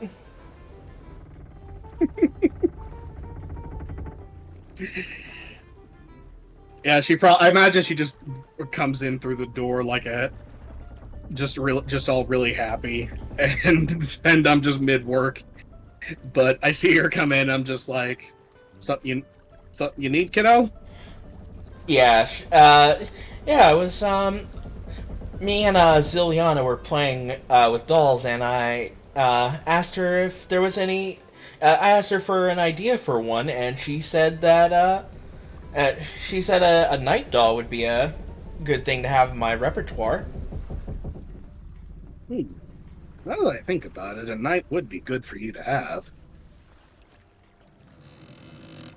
Help give you another, well, not just a nice valiant doll to play with, a valiant doll to have that you can play with, but also given your natural talents, and an additional weapon on the field that fights like a real knight would. Yeah. It helps keep you safe. She nods at that. I've been practicing ways to protect myself with magic, but I also want to be able to be stronger, so that way I can join you guys out on the field whenever you guys go on your adventures. I want to help Papa as much as I can. You're brave. You're a brave kid, Ember. Especially for one as young as you and have experienced as much. You're definitely very brave. I'll see about getting a night doll planned up for you. I think I'll probably work on that once I get some materials together. Still trying to work on a little thing that Zilyana wanted me to make. She nods her head at that. But it's good to hear that you got some new ideas, and just so you know, and I've heard how your magic's been going. Every now and then, I go in to check on Metra, and she kind of brags about you. Oh. Honestly, I thought she would be more upset with me because of the past couple of sessions I accidentally blew her up.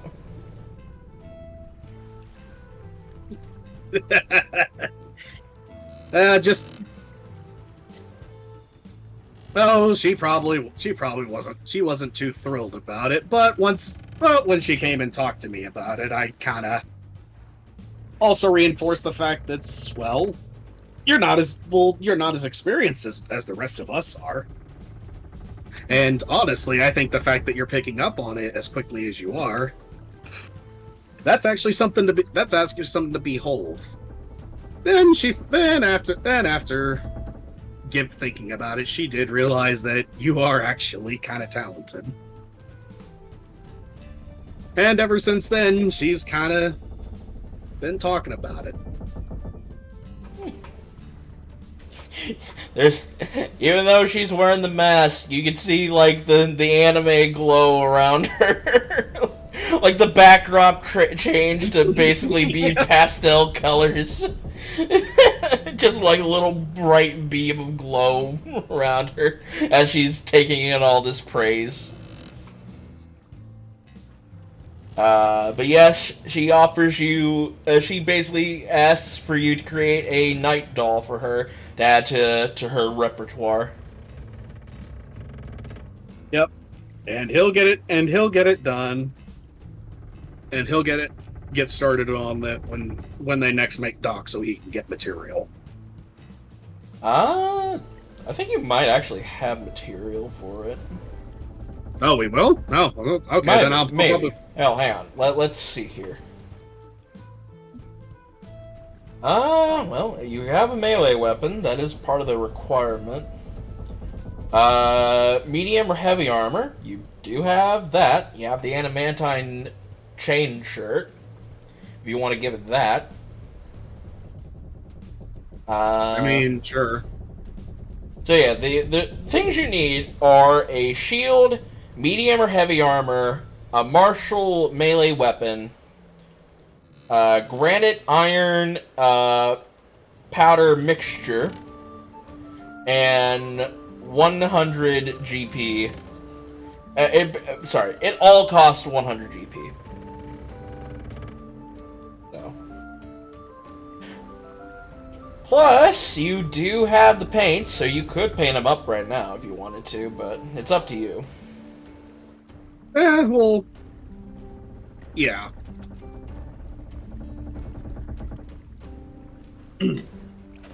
Well, like I said, that will come later because of the whole building, getting the whip ready. Yeah, that's fair. So that was essentially day 3. Day 4, Zilyana came in. Yeah, you basically finished up the whip. You gave it to her. Was there anything else you wanted to do on day 4?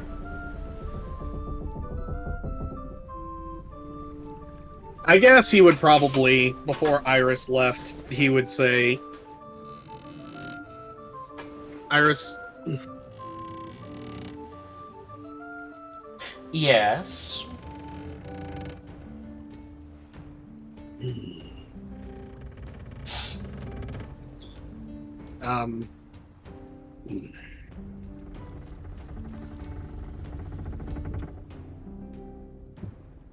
How do you think I'm doing with this whole first mate stuff? To be honest, my opinion probably wouldn't add much to it, since I've never really been a part of a crew before. I've been on ships before, but as a passenger, getting from island to island, never really one that's part of a crew. So, but if you want my opinion of how you've been handling things here, I mean, I think you've been doing alright. You've been doing pretty well equipped, with, talking with most of us and upgrading our equipment along the way. You basically tell us, what's going on to us straight and not try to hide any secrets between you and the crew, which is always a plus. After all, you don't know if it might cause a mutiny or not. And yeah, we all kind of understand that this was a quickly cobbled together crew, so to speak.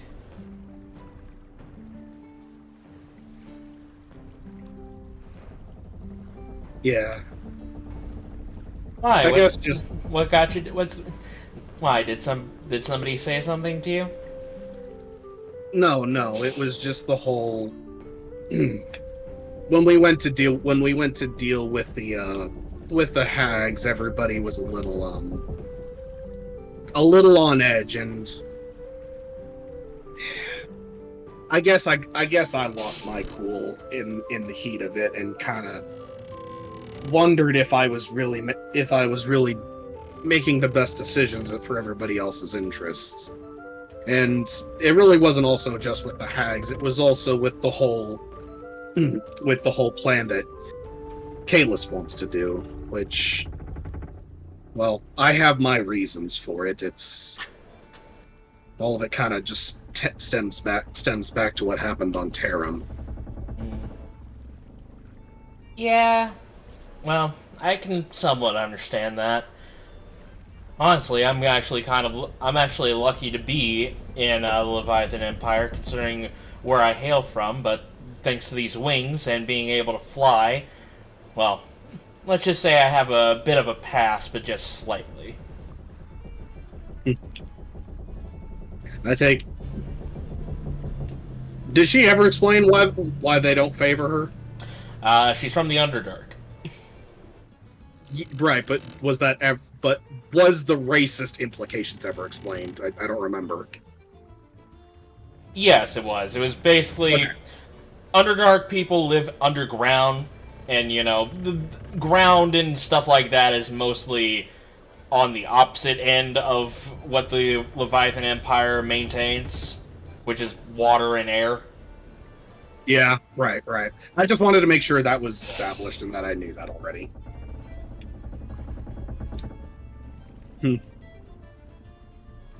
Kind of makes me envious.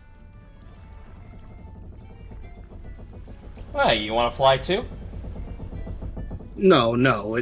Well, yes, I'd like to fly. I mean, I think there's no thrill like it, but it's. I don't know. I guess I'm just still dealing with the whole. I guess I'm still just thinking that. Wondering why everything happened.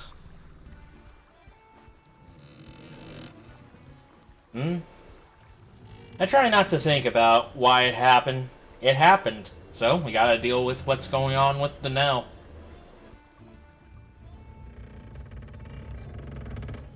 I know, it's just... I guess it's hard when... I guess it's just hard sometimes when stuff like that happens and you just have daily reminders, I guess.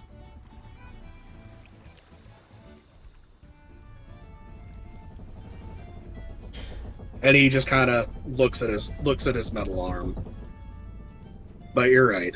Just gotta keep going.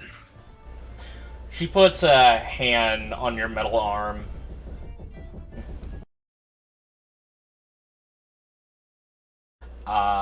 Yeah, she goes ahead and puts a hand on your metal arm and looks at you, with basically sincere eyes, and basically says, "Well, you don't have to do this alone, you know."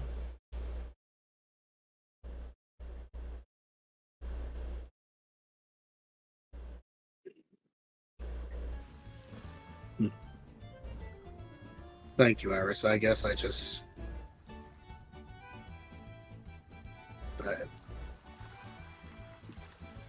I guess after everything, it's kind of...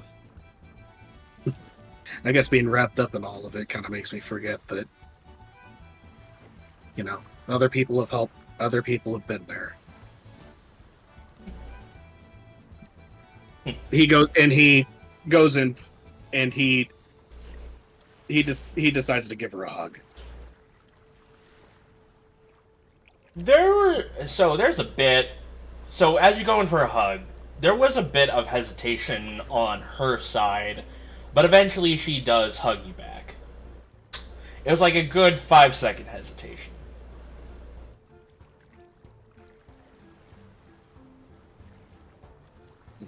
I'm actually, surprisingly enough, I'm actually not used to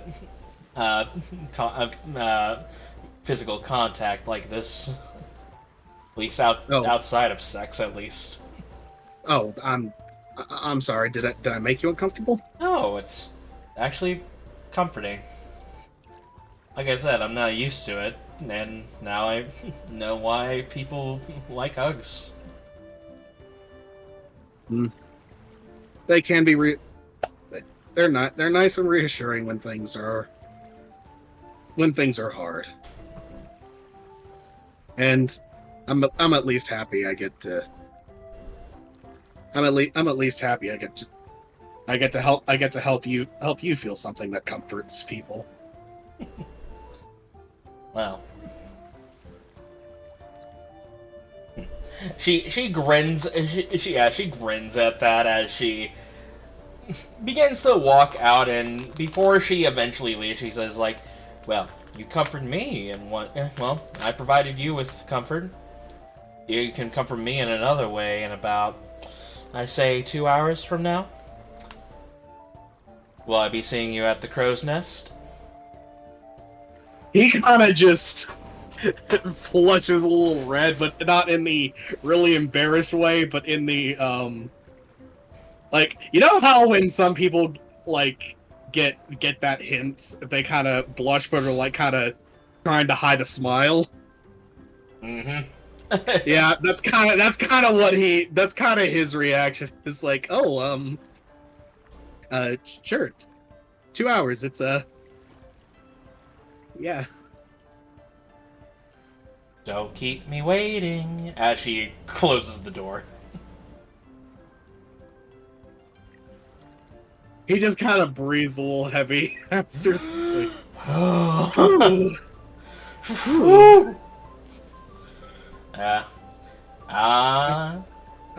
and those two really are going to be the death of me one of these days. Yeah. And that will be it for you, I think. Yeah, because that was day 4. Yeah, that was day 4. Brutus. Let's go with you. Day 1. Day 1 was with the meeting with everyone else and doing that big talk. I think Brutus would hang out with people like Jem and some of the others who had a bit of, like, unsureness about this whole thing. You know, like, talk with them, generally get to know them better. Alright, Even share some stories inside. choose 1 per day. 1 per day? Unless you... well... yeah. Okay, I think he'll start right now with just Jem, and then we'll go from there. Alright. You talk to Jem. Like the talk with Starzin and your talk with her, when you guys were dealing with the hags, you know, she's alright with how things are going right now. But so far, I think her mind is pretty much made up on what she's planning on doing. But she's willing to help as much as she can before she leaves. No, that's fair enough, and that's kind of what Brutus is. Just making sure her last times on the ship is, you know, okay and good. Yeah, she's alright. Even sharing some stories from Brutus's past about, like, his kind of fumbles with some of his hunts and certain events and stories you've heard from his great-grandfather, Hugo. And she finds each of these stories both hilarious and fascinating. She actually tells you a couple of stories about her time training as to be a storm priest. As there was a couple of times where her lightning got out of control and zapped her teacher a couple of times. Oh. Bruce just makes a connection with it, saying it's like, it's kind of like my story when I try to, you know, test out my grandfather's hand crossbows for the first time. Broke the string on one of them. For the longest time, he didn't know it was me because I had replaced it with some horsehair string. You know, the lesser quality of bowstring. Oh, well, consider yourself lucky. I got 10 lashes across the rear after I shocked the last time I shocked one of my teachers. Fair? Well, I wouldn't say I got out all scot-free, because when I finally got them from my trip out of here, I realized the string was actually different. I just wondered, what did Hugo do? I've just been wondering all this time, what did Hugo do that I figured out it was me? Or did he? Something. It could have been one of my brothers. Could have been one of my brothers. Or could it? Or could he figured out it was me? The paranoia seeps in. Yeah. It's just in the back of your mind, and in the back of your mind, in the deep recesses, it's just like, son, you're. Look here, son. I still remember, and I won't forget. No, Grandpa, no. You just hear the sound of a fucking belt. Canonically, Grandpa Hugo is the dwarf. Is a dwarf. Envie. So yeah, this is a funny image. Small dwarf, old man Envie, terrifying this giant, bigger ass Envie. No, Grandpa, no. Consider yourself lucky that I'm not your great-grand... Be lucky I'm not your great-grandfather, Bubba Green. Oh, God. Bubba Green. Bubba Green. Bubba Green Wavered Fury. I'm half tempted to make that canon now. Like, I kind of want that. Yes! Some still say he's still alive to this day. You can't even hear him in the swamp. Sometimes you hear him say, I'm alive. But then nothing happened. On occasion, you hear, now you see, son. Anyways, yeah, you talk to Jem and you trade stories about your youth. And, you make a bit of a connection with her. And, yeah, her time on the crew so far has been enjoyable. Mm-hmm. Alright. For my second day, I think I'll hang out with, Akane. He somewhat knows of... Dang, I'm forgetting his name. I had his name in my head. Baracus? Varacus, yeah. He's someone new of Varacus, at least a little bit. But he's not really sure. He never really has met Akane before, and he's kind of curious what they are like. Considering I think most of the other stories he's heard of this crew, among them, Akane may be one of the originators. Yeah, she is. You basically come up to her crow's nest, and she's just casually painting the scene with her paint supply and canvas, just basically painting the part of the ocean with her brushes. Brutus climbing up like a cat who's scared of falling. How do you guys get up here so much? Oh, I use my water lacing to get up here. It's actually pretty fun. No, I'm asking. Now hiding, just now holding on to the mass center. What you painting? So far I'm just painting the ocean scenery. It's a lovely day out for that. And so far the sun is hitting the water just right. Oh, Carney, it very much is.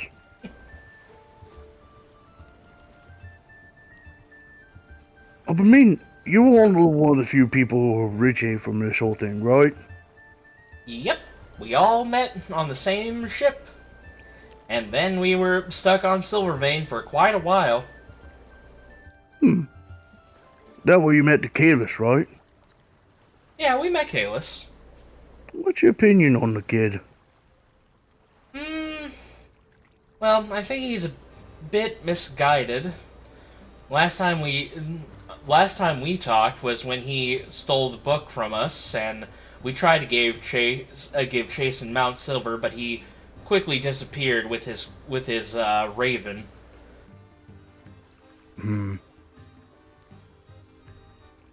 I kind of agree with you on that. Yeah. I also find him well, at least the couple of times where he was a part of the crew, where he was, he was a bit reluctant. Then again, I wasn't really much of a conversationalist. God, I've had a hard time trying to make small talk with people. But I think I'm getting the hang of it. Well, at least you're doing better than me right now. Just grip tightens on the pole. She's so oblivious right now, she doesn't even fucking notice. But other than that, like, I think he's a nice guy, I suppose. Hmm. I just don't agree with his methods. I can't agree with you on that. I really think you kind of went the wrong path with everything. I really am not even sure about this whole thing with the, gets the kingdom sort of thing. Not really calling my speed. Well, I kind of agree with that as well. Where I grew up in a monastery with, a bunch of, basically I grew up in a monastery, where, full of, Gripply. Which you know them as frog people. Mm-hmm. And they basically taught me that on occasions when violence is on occasions violence is always the last resort. But the way I was taught is essentially peace is the only way for this world to keep on thriving, in a sense. Really don't get much out of the way of violence except for more violence. I can see where you're coming from, but I also kind of don't entirely agree, but each to your own.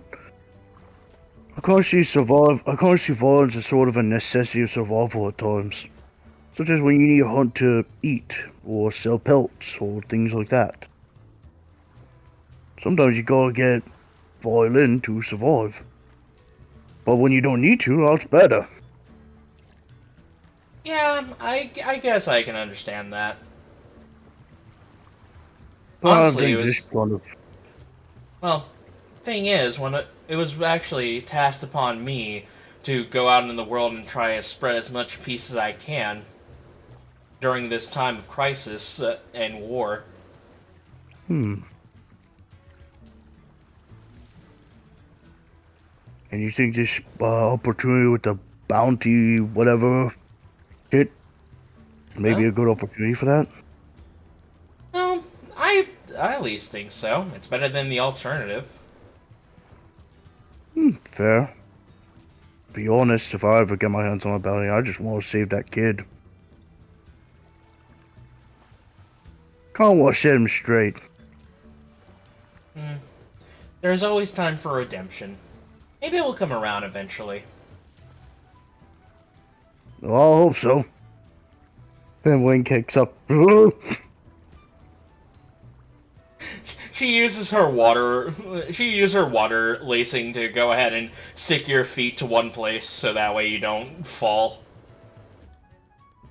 Tests us out a bit. Tug, tug. You're gonna teach me that one day. I don't like falling. It takes a lot of years of practice to learn that basic technique. There are no shortcuts. Shit. Nope. Not a single one. I think that's a good place to end that. Alright. Third day, you talk to Varacus? I think I'll leave Farrakis for now. I want to see what he's like after the collar. At least that's what Brutus is going for. In actuality, I think the third day we're over the part with the whales, right? Yes. I think so. Captain, I want whale hunting. One. Do you have permission to go whale hunting?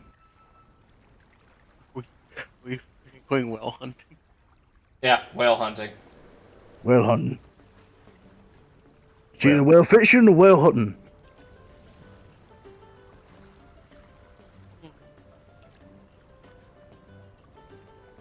I guess we could go whale hunting.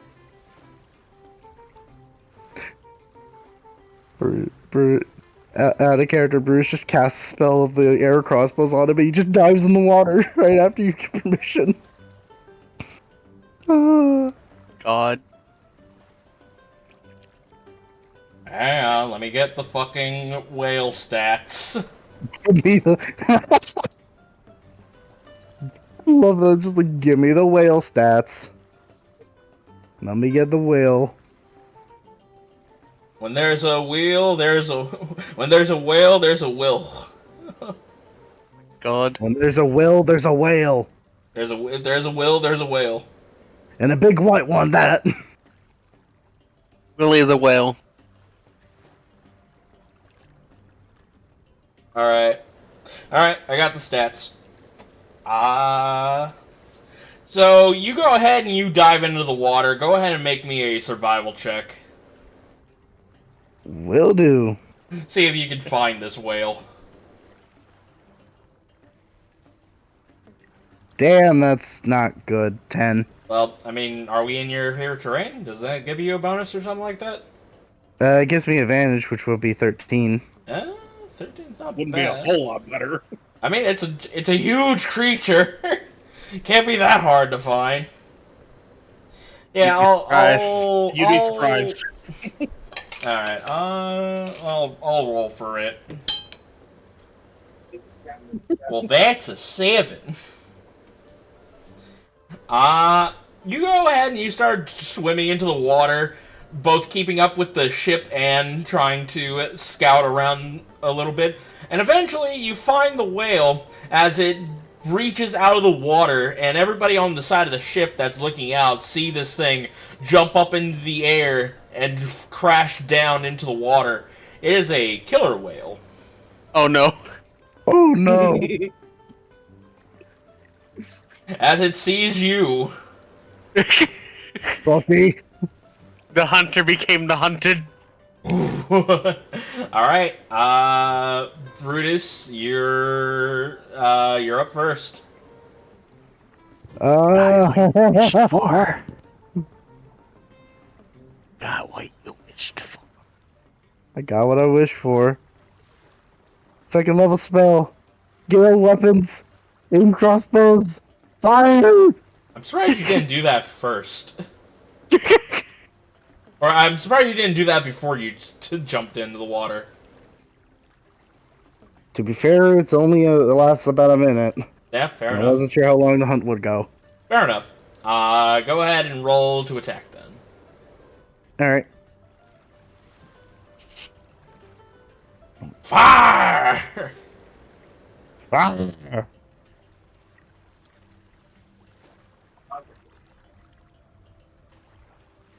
We need some music. We need some battle music up in here.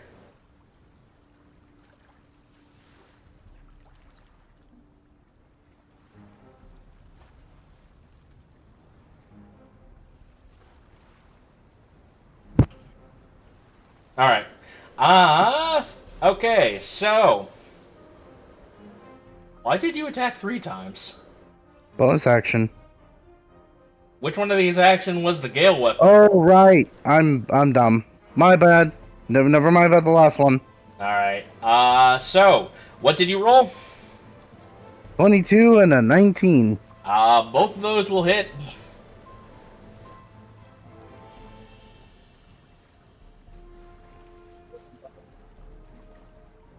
Eight, 7, 5, and 4. Alright. 8 minus 5 minus 7 minus 4. Alright. Taking this opportunity, you start hitting this killer whale on this right at the face of this thing as it's trying to careen right towards you. And underwater, crocodilian voice. Working! Working! Alright. Is that all you do? Yeah, other than just like swimming around, Okay. trying to keep up with the ship. I have some That is... bad news real fast. I have to go at 9, which is in 1 minute. Well, Oh, shit. that's okay. Well, at least we got yours out of the way. Yeah. I'm actually gonna head now because, well, a minute ain't much. But Alright. y'all have a good night. Alright, Good good night. night. Alright, so that is a 17 plus 6. 17 plus 6? Yeah? The 17 alone would have been my AC. Alright, and now you take 21 points of damage as it goes ahead and goes and bites you on the side. Oh, that's bad. Ready to tap out? Not yet. I didn't hear no bell. As it's clapping onto your side as it's dragging you further underwater. Mama didn't raise no bitch. Alright, it's your turn. Gets my arm free, both crossbows to the face. Alright, make those shots.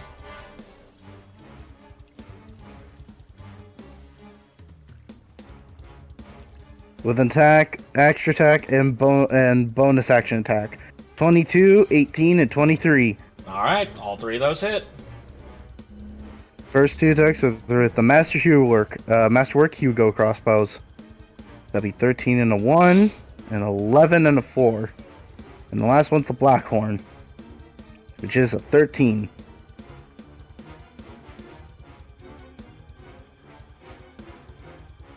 Oh, it is not looking happy at all. As you start pelting this thing in the side of the face, as it does so, it lets go of you as blood begins to permeate out of it, causing a big cloud of blood in the water. It is now its turn. Because of the blood, everybody will have disadvantage while within it.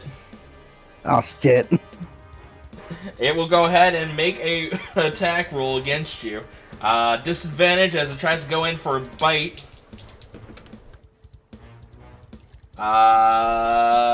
A 14 will probably not hit. Sorry, Nope. 15. 15 will probably not hit you. Nope. Alright, it tries to go for a bite, but due to the big mist of blood that you created underwater, it completely whiffs and it dives next to you. It is now your turn. You are in the thing. You're in the mist of blood. Well, yeah. The blood mist. Yeah, you could take 20 feet of your movement to get out. That's what I'm gonna do. I'm gonna swim 20 feet away. Yeah. As you do, the whale had the exact same idea as it got out as well. Aim crossbows. Fire! Master work. Nat 20! And 26, and Blackhorn crossbow with a 22. Alright.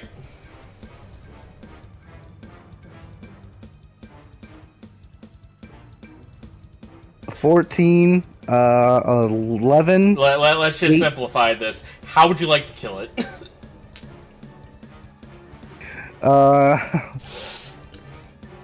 Fucking make his face like a porcupine, but with arrow bolts. As you do, there's like, as you basically do that, the nat 20 that comes careening towards its face. It's like one of those animes where, or at least one of those camera shots where, from the arrow's perspective, it just zooms in into the eye, and through the reflection of the eye, you see the arrow come directly towards it. Out in another camera shot, you see the silhouette of the killer whale as the arrow pierces directly into it, causing blood to squirt out as it flips over on its belly and begins to float up to the surface of the water. Holster the crossbows and immediately swim over to it and grab it by the tail and start swimming to the ship. You're gonna need to roll me a strength check, my dude. That is... These bitches are heavy. I know. I'm willing to. With a 16. Nat 20 on the other side, though. Damn it. You're trying so hard, but dude, this thing... well, it's helping the fact that it's a little bit buoyant, but it's hard to drag up. I'll say about a good hour or so you trying to swim this thing up to the surface. Eventually, you get it up there. Give me some rope! I got a big one! Got me a big one! Does anybody help him out? Starzin, who was probably on the ship just waiting after he heard the initial commotion about the whales, just kind of starts getting some equipment to haul what they can aboard. All right. I'll say you guys, you take the time and effort. You go ahead and you bring this behemoth onto the deck of the ship.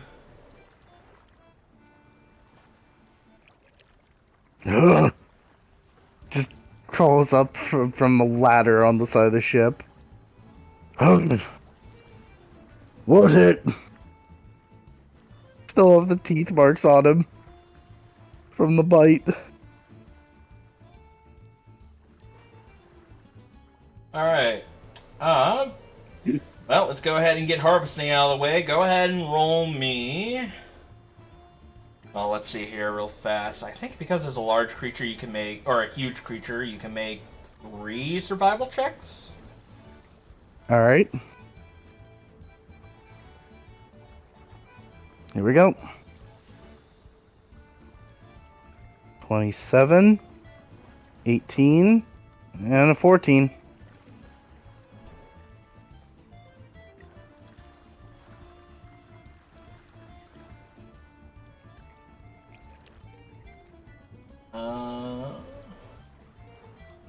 Oh, sorry, you can make 4 checks. Oh, 4? Yeah. Okay. Come on. Another 14. Alright, the DC...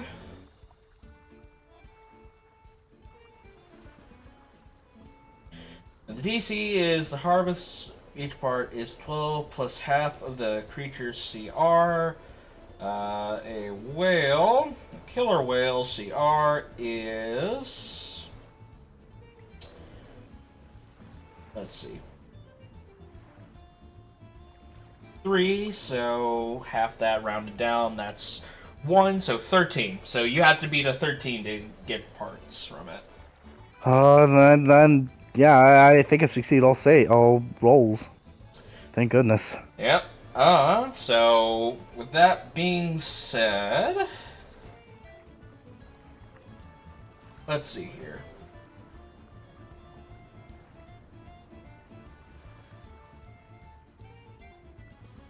Okay. You get...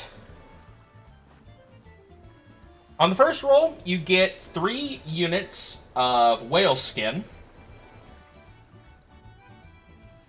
Alright.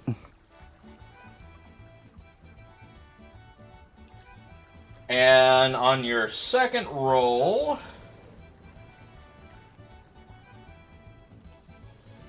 you get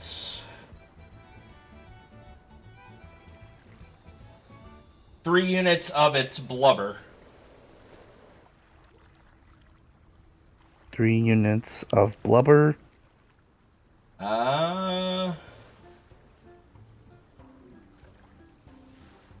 Let's see. Go ahead and get meat. And altogether, with the amount of meat that you carved from this, which is... This creature produced 88 pieces of meat weighing 352 pounds altogether. Okay, repeat that please, because I think I misheard. 88 pieces of meat was provided from this creature, weighing 352 pounds. Well, damn. So at least you have cooking material. Chips! Go on me for you. Meat that you're gonna have to treat. Shit. You're on a ship, and there's plenty of salt for that, so you could treat that. Never know, we could make whale jerky. Yeah, you could. Honestly, yeah, you You could. could. You could. Now get to it. You're the one that caught it. And, yeah, that was your adventures whaling. Your game, your responsibility. You got any spice pouches lying around to help me cook? Spice pouches. Well, if you're... Are you serious about cooking it? No, I'm not serious about cooking, but I know a slime that can. When she wants to. I guess the question is, Clyde, where are you? By the way, you said it was 33 pounds of meat? 30... No, not 33. 352, right? 300... Yeah, 352 pounds of meat. Okay. Altogether, that... I'm gonna say that's like... how many rations would that be? A lot. Well, I was gonna put it in the ship, is what I was gonna say. I'm putting in the... Can I put it in the safe? Or should you just put it in the ship? No, put it in the fucking... It's meat. You put it in the freezer. Right. You guys have an icebox.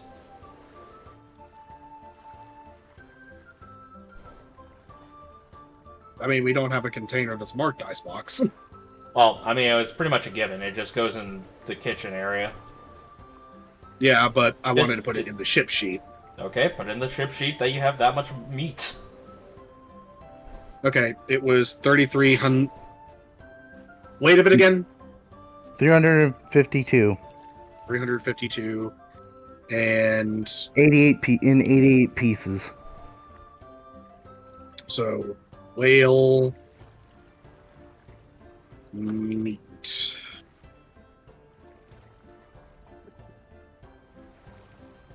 And that's like its weight total, right? Yeah. Okay.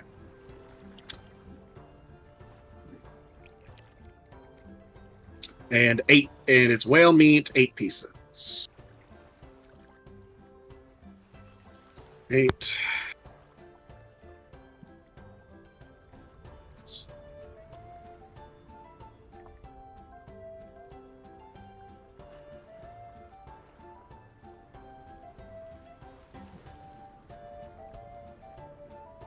Okay.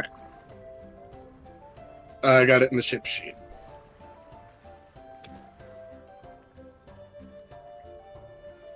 Alright, Continue. so with that, so 170... Okay, so I did some calculations. That is individual rations, that is 176 rations, but if we convert this into crew rations, which would be divided by 20, because that's what I've been using for that, rounding it down, that is 8 pieces of crew rations. And because... I'm gonna say it's modest. Okay. I'll put it 8 modest crew ration. Yeah. Clyde, are you there? Or are you muted? Hi. We were trying to get your attention. We have food. Yeah. I hear that. You got 800 and something crew rations? Eight crew rations, and they're modest. Oh, 8 modest crew rations. Yeah. Which altogether, that's actually pretty good. Mm-hmm.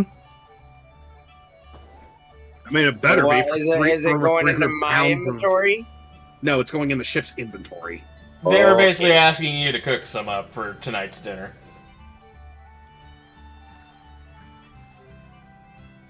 We also got some whale skin as well as some of its blubber.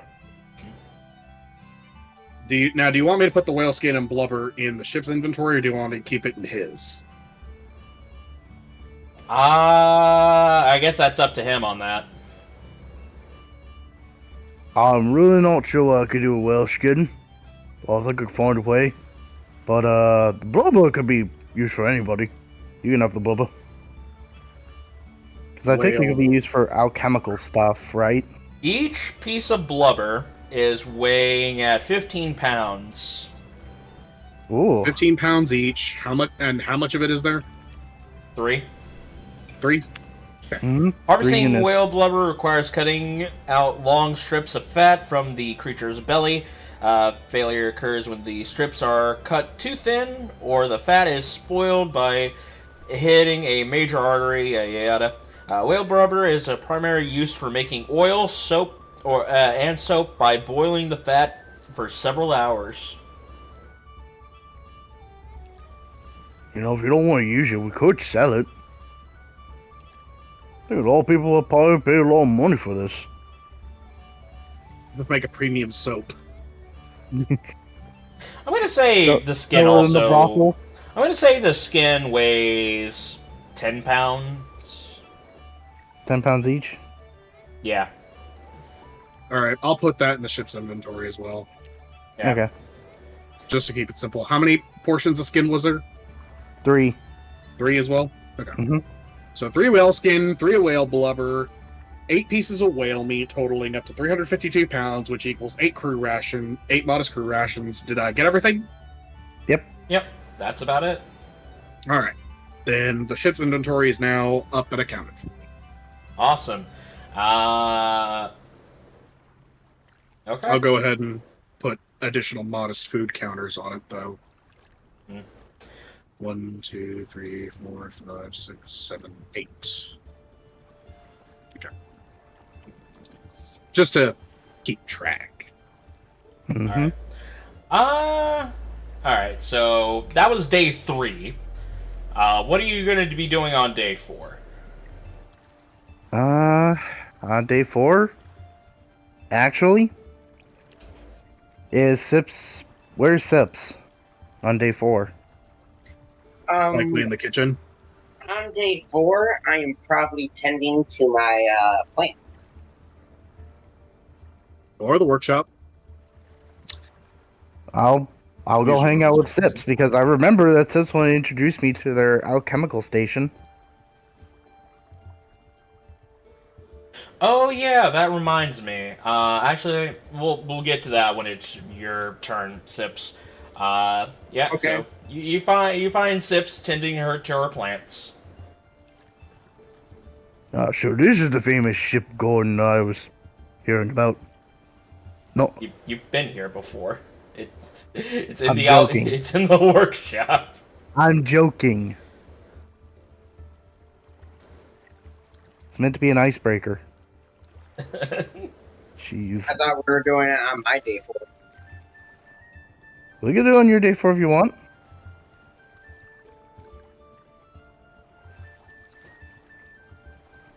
All right. If that's the case, then we can just move on to Sips real fast. Mm-hmm. Okay, let me get my large priority. All right. So Sips, I need you to roll me because it has been a couple of days, and we'll count this as well. I need you to roll me 3d4s 3 times. 3d4 3 times. That is a 2, 3, 4. All right, that's how many plants you got on that day.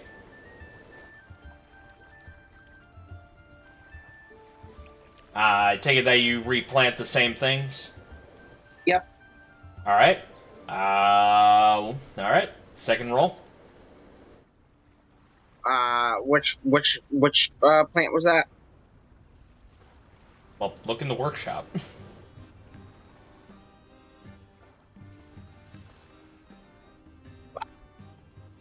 I added a new thing to my thing. Notes.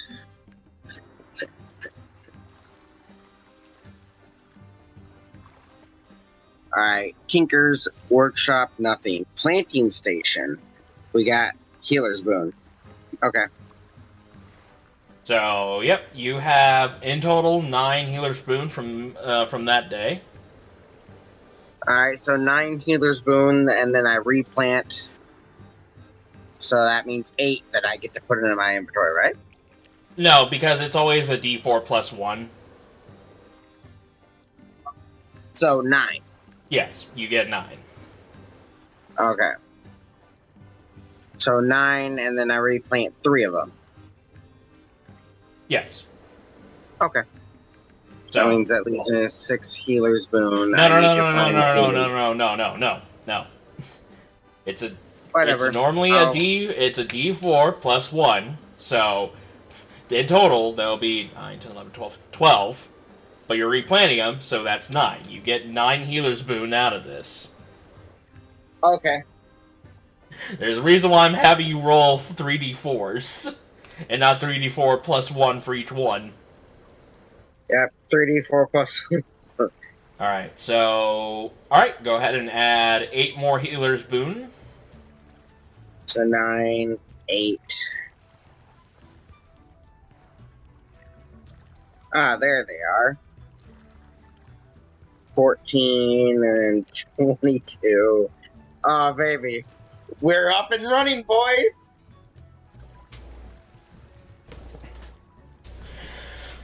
At this point, you could spend the next 5 days making a very potent healing potion. Yeah, that's actually what I think I'm going to do, is I'm going to spend 5 days making a potent healing potion. Alright. So in that case, yeah, you could spend a work week, which is 5 days, to make a healing potion. Yeah, a work week, 5 days, healing potion.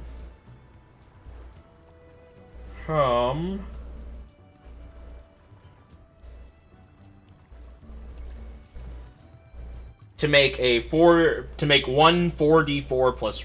Actually, no. You have a working station, so you could do this. You could make 3 4d4 plus 4s in the span of 5 days. That's graders, right? Yeah, they're graders. Just, I'm gonna need you to cough up 300 gold pieces. Let me check my ship safe. You said 300? Yep, 300. Alright, I'll give you 30 platinum. How about that? That works. Because 30 platinum is 300 gold. Yep. Alright, I'm going to make 3 greater healing potions. Alright, go ahead and roll me your alchemical check. How many healer's boon would this take? 1, 2, 3, 4, 5, 6. 6 healer's boon. Nice. Alright, so...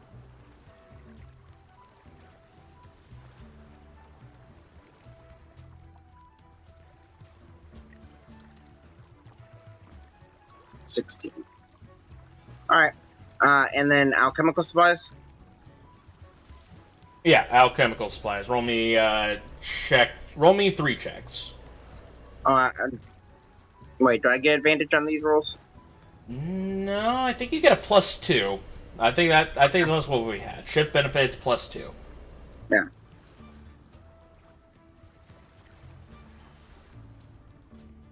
All of those are pretty good. All right. So at the end of the 5 days, you would have 3 greater healing potions. Yep, already in my inventory.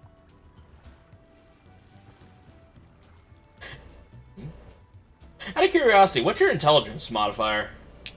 Oh man, dude. It's actually pretty decent, with a +3.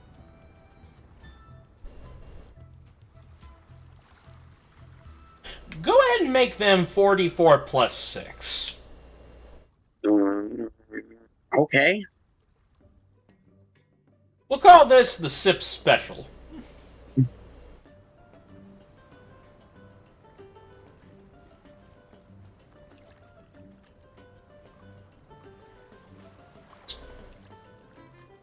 Alright. I'll call them SIP Special Potions.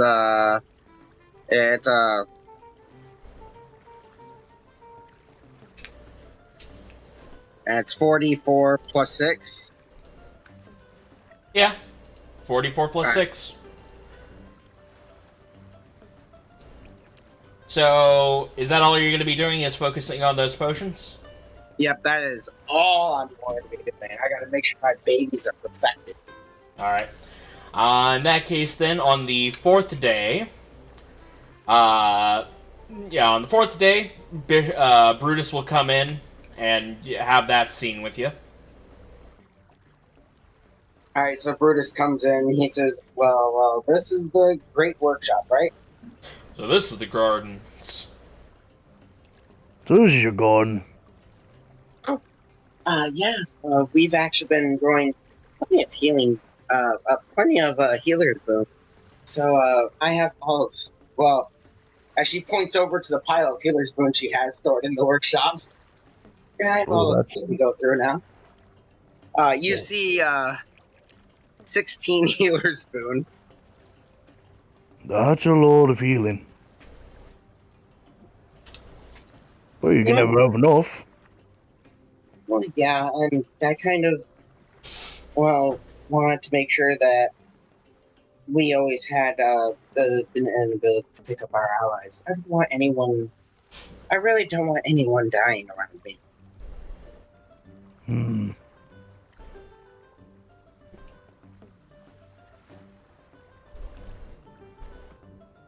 That's, very strong feelings.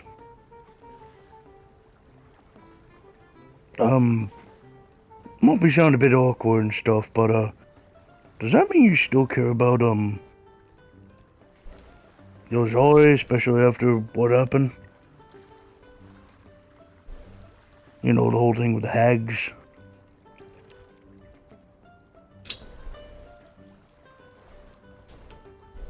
Me trying to remember. You got mad at her because of the deal stuff, but afterwards you were kind of okay because we were betraying them. But yeah, you were still. But Brutus wasn't there to hear about the whole talk about everything with Starzin and. No, I'm just trying to remember if An's character is called Ilzare. Or was it? Ilzare? Yeah, wasn't it? I'm not gonna lie, I couldn't understand a single word that both of you were saying. Could you please repeat that? God damn it. What's An's character's name? Ilzare. No. Zilyana. Where did I get Ilzare from? Ilzare. Ilzare came from my game, boss. Motherfucker. No, that those names are going to be stuck in my head for a while, mixing up. Fantastic. On's character's name is Zilyana. Sorry. My apologies. Definitely not my best day. So, pretty much same question, just, Zilyana. You can't hold a grudge or anything against Zilyana about the whole hag thing.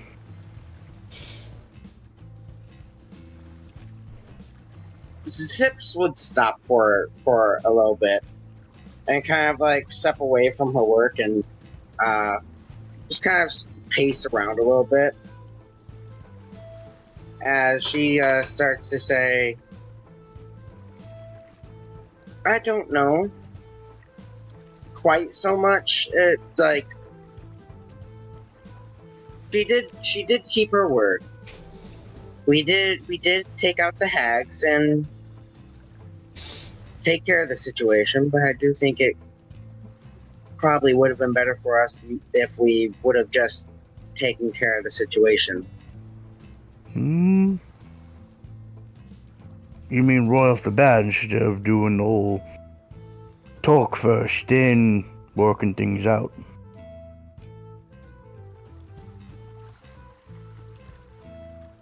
Hello? Yes. Okay. Because, what if we did fail? We would have then given them their powerful item. Oh yeah, but we didn't. But on top of all that, you can't really assure that we would succeed with all three of them in there all at once. Especially with the Cattail still around. Yeah, I know. Starzin talked to me about that one. And so did what was his name? Bishop. Bishop. So did Bishop. So for now, at least I think I'm pretty clear. Well, that's good to hear. But, I never really asked this, but, here's your beef with, the Empire. I really don't hear you talk about the kingdom, yet you still think I don't get a feeling you don't like them. But you definitely have a bit of a... something against the Empire. I know Starzin does, and, Bishop is Bishop.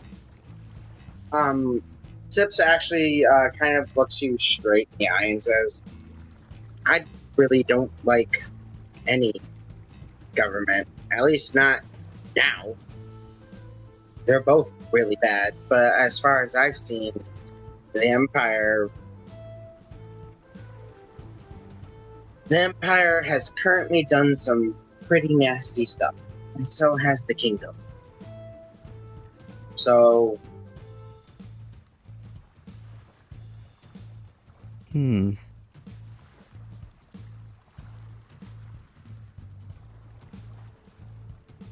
Go for it. Sounds like something really personal, I guess. You don't want me to pry, you could just say no, but... No, everybody knows already. Well, possibly except you. But I was basically created in a lab in order to be used as a soldier. Thankfully, I was able to get out and find my own life. But there are still others out there who, well, can't really make their own choices. And that's because of the Empire, the Kingdom, whoever out there is, yeah. And I don't wish that on anyone. I can't see that. But I was really blaming the whole Empire for that whole thing. I don't get blaming the people who created you, and maybe even those who, I guess, operated this sort of thing. I'll get that, but the whole kingdom? The whole Empire? This kinda sounds very assumptionist. Or biased, actually. Biased is a better word.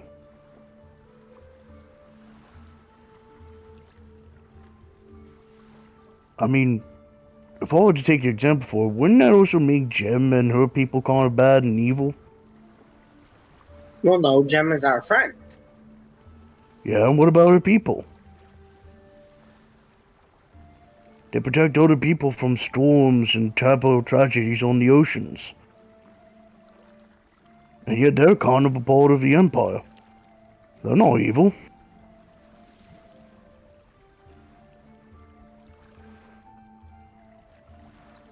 Well, I guess you have a point. Maybe they're not all bad. But I still think people should live their lives the way that they want to. Well, that's kind of a double-edged sword. If you really think about it. Now, I have some stipulations in my own rules. As long as people don't hurt others.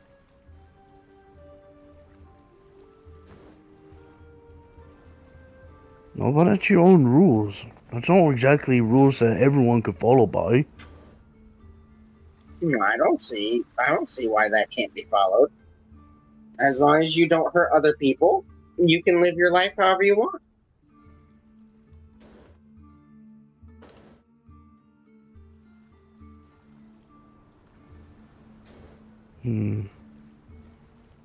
So does that mean... Let me put this as a bit of a question for you, or simulation. By that ideal meant, if a deer was basically eating up its own grass, living in its own life. But then comes a wolf, trying to hunt and kill the deer and eat it. Is the wolf evil, or is it following its own creed like you are? Well, the wolf is bad. But it's following its natural instincts of what it wants to do. And it can't exactly live off of grass like the deer can.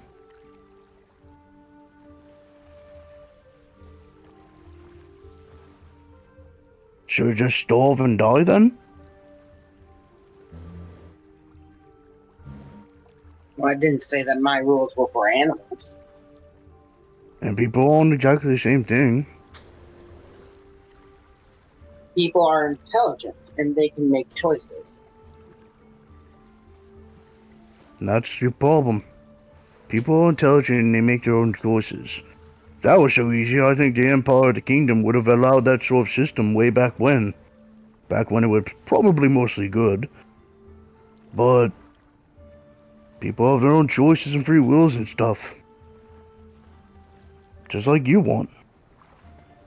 That includes some people want other things from other people. Whether it be by buying it, stealing it, or killing by it.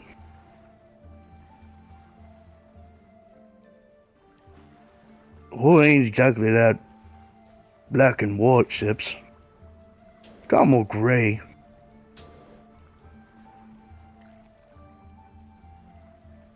I don't condone what people do. No, I'm gonna get you straight here. I don't condone it. But I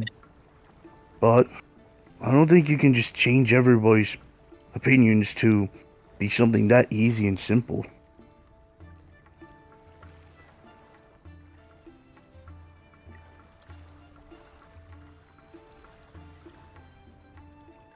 I guess you're kind of right there then.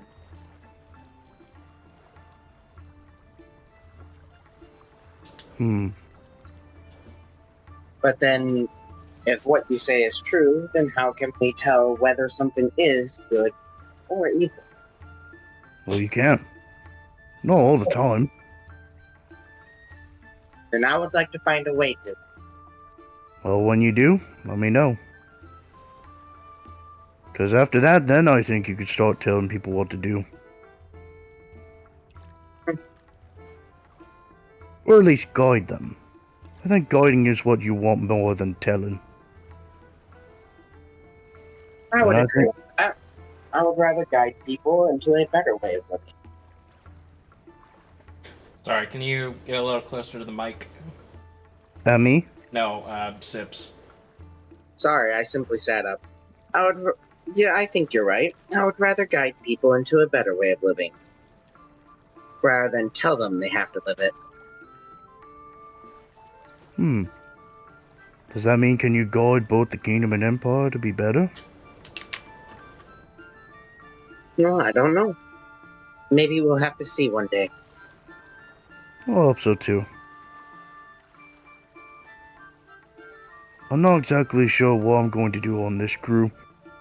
I'm gonna follow my own goals and stuff. Like, I want to save that kid, Kalis. I don't exactly agree with our dealings too much, but he's an innocent kid. He should deserve better.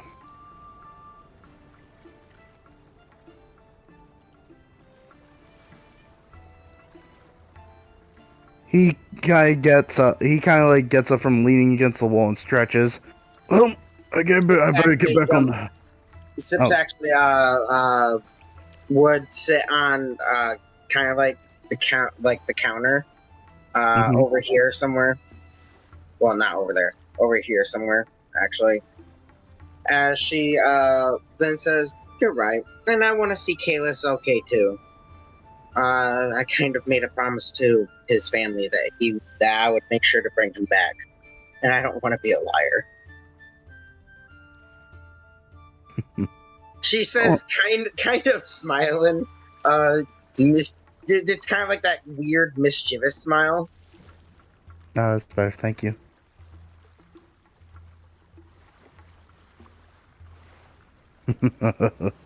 He just kind of gives the crocodile smile grin, just shakes his head.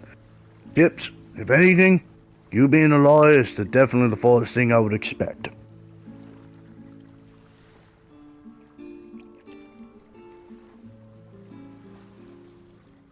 Well, thanks for that, Brutus. Now I'll give your words some thought. Much. Well, thank you. But until then, as she hops off of the table that she was sitting on, walks over to her stuff, I kind of need to pay attention to these little potions I'm making. Kind of trying something special with them. Well, can't wait to see it on the field. I'll be sure that you'll get. I'll be sure you'll get to see it. Well, at least hopefully we don't have to use it. Yeah, but all ain't that easy.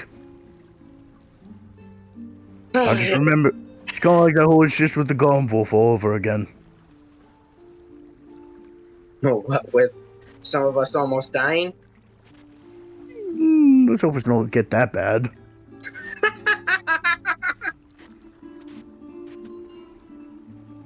Brutus leaves. Just waves by and leaves, going back to the helm. Alright. And Harvey is just there, just like, yep, just another Tuesday, I suppose. Well, it is another Tuesday, Harvey. Haven't you looked at the calendar? What the fuck is a Tuesday?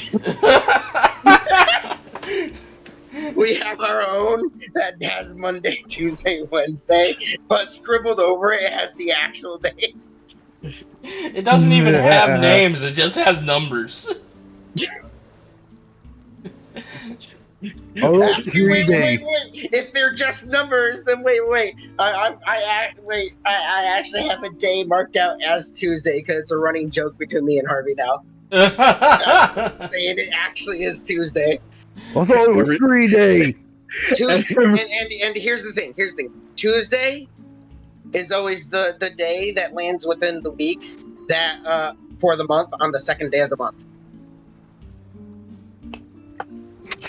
Brilliant. That's why it's Tuesday. Alright. Oh, you. Anyways, so yeah, that is the end of your 4 day of your 5 days altogether. But yeah, eventually you guys arrive at the location where the map indicates.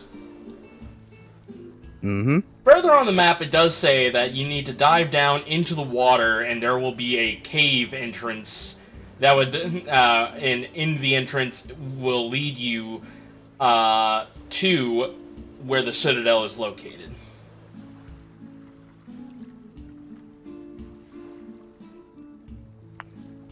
Brutus is just doing the morning stretches on the dock.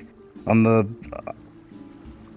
the dock. Damn, my brain is off today. I am so sorry, everyone. The top deck of the ship. Thank you, deck. On the top deck of deck, doing the stretches. So, as you guys all prepare, as you all set anchor, this is where I'm gonna have to ask. Who are you all bringing? You could pick up to... Actually, what is your plan of attack? What is your guys' plan of attack right now? Well, for one, do we got any way to actually breathe or hold our breath underwater? Metra has the spell Water Breathing.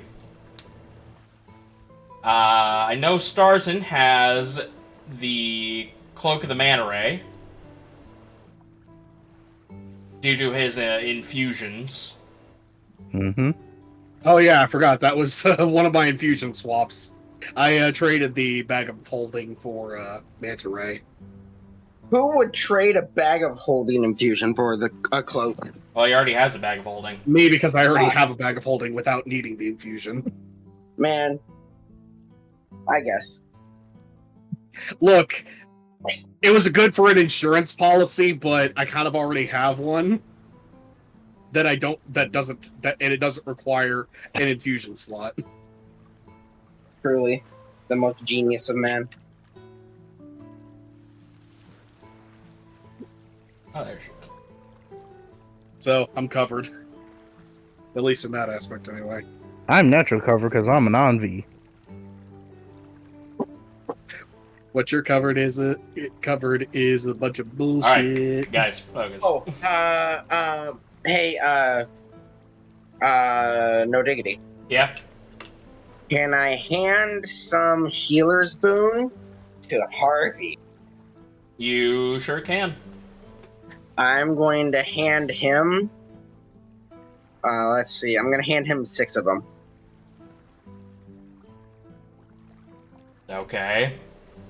I take it you want me to make some potions with this? Oh no. I hear you're good with bombs, aren't you? I am. Well, could you make some? Yeah, I can make some bombs with this. Let's see here.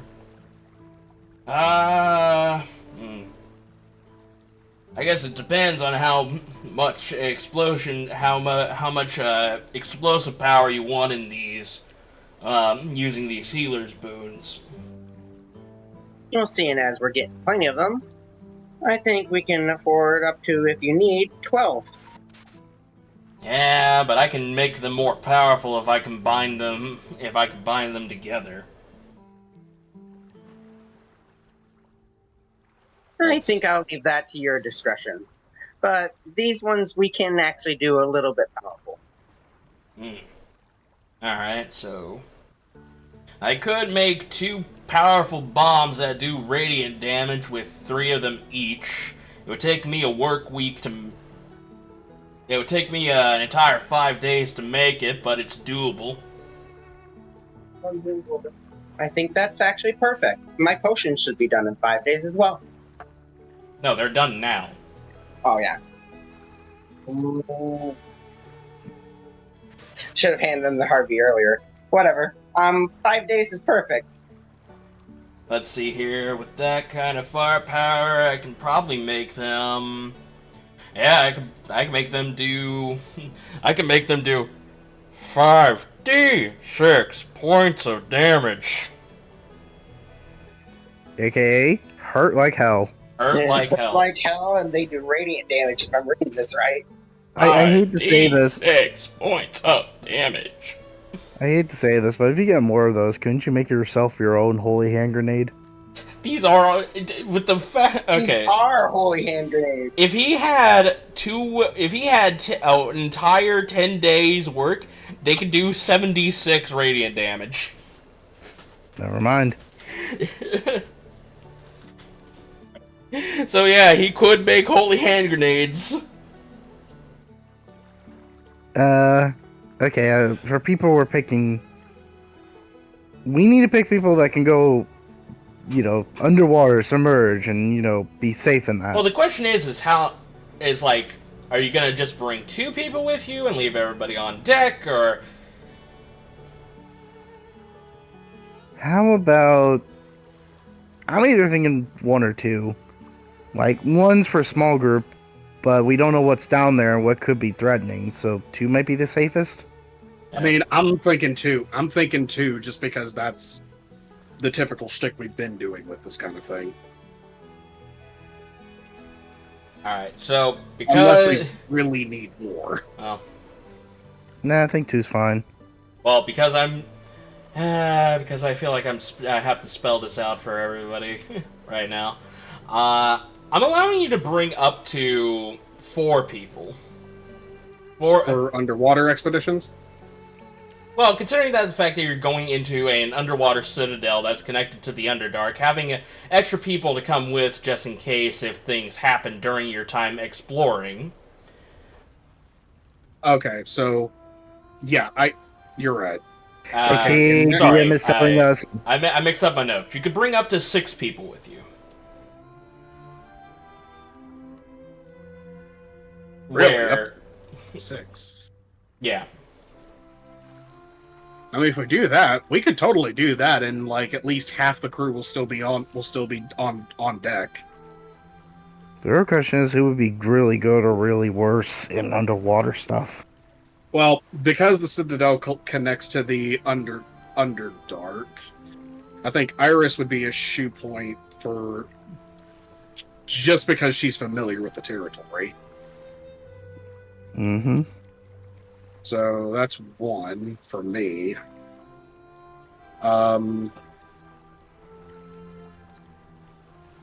I would definitely vow. Who said who could cast? Who among them could cast water breathing? Metra. I would definitely vouch for Metra for one. Yeah, good call. My other two personal ones I say, because I think those are the only ones off of Brutus's knowledge, is Jade and Akane. Akane has water powers, and, Brutus is just thinking mentally, water, we're going water, might be useful. And Jade's a druid. Akane I'm fine with. Everyone else I really don't know who would be good. How about we do it this way, then? I'm just gonna put them all in a line. These two are a package deal. Alright. Gale and Ember. Alright, starting off with... because I feel bad and Sips really hasn't talked all that much this session. I'm okay with talking. Yeah, Sips, go ahead and pick 6 out of the lineup, and we'll go off of majority vote, essentially. Like we did before? Yeah, kind of like Alright. Alright, Akane. Okay, that's 1. I get to pick 6. Yeah, pick 6. Gains. Okay. Getting the old crew back. We're getting the old crew back. I mean, we actually haven't been with I them want for to a see while. the what's his name? Jobnung? Yeah, Gobnung. Yeah, Jobnung. Jobnung. These two. Okay. So that would be one more. Yeah, One two. more, we could use a mage. Alright. I'll just overlay these two right there. Actually... Oh, That makes it sorry. small. These two count as 1. Okay. So wait, we would get an Oh, extra they member. only count as 1? Yeah. No, fair enough. Because because Ember is definitely weaker, and, Fair enough. Okay, so one more pick for Sips then. I did it. Mm-hmm. Oh, darn.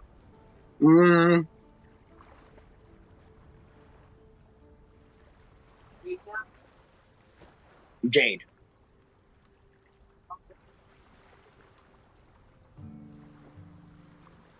Oh, wait, now I remember how we set this up. Sorry, hold on. We're gonna have to backtrack on this. So, Gale counts as 2 people because he is level 8.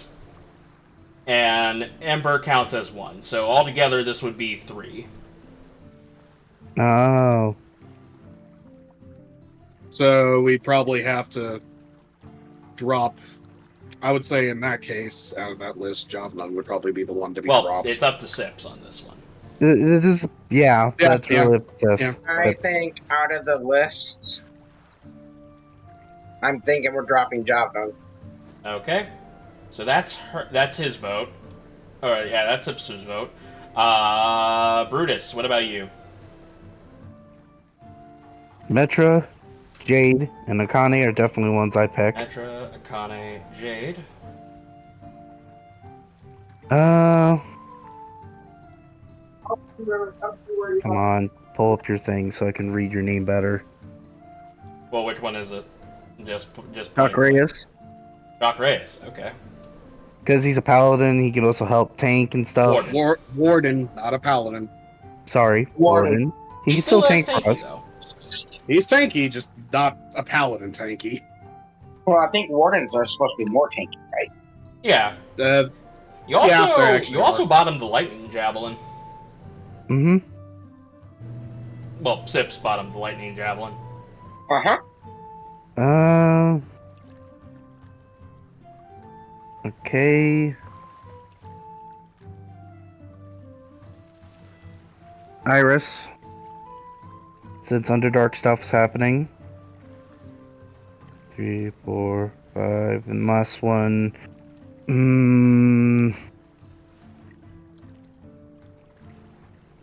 I think Harley needs a redemption.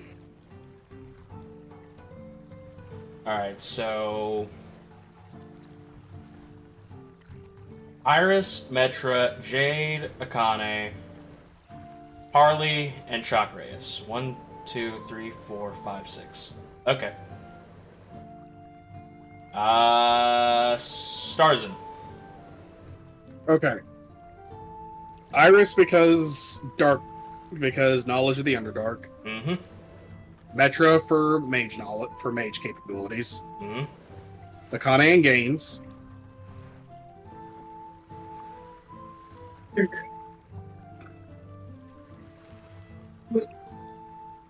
Now this is where it gets tricky for me because I've only got 2.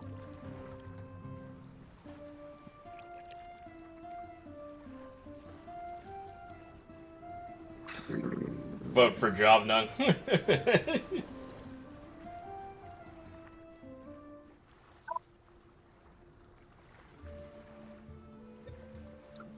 I mean, if that would be the case, it would be Harvey and Jav. Harvey and Javnung. Because if we're bringing Javnug, we kind of have to bring Harvey because he can help communicate. Yeah, that's fair. Alright, so Bishop, Verakus, and Jim are out of the running. So the obvious ones that you want to bring are Metra, Akane, Iris, and Gaines.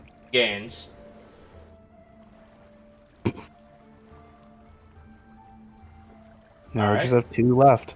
2 left. Well, sorry, not 2 left. I gotta get rid of these 2 because they take up 3 people. Yep. Limit exceeded. Limit exceeded. All right, so between these 3, between these 5, pick 3. Starzin.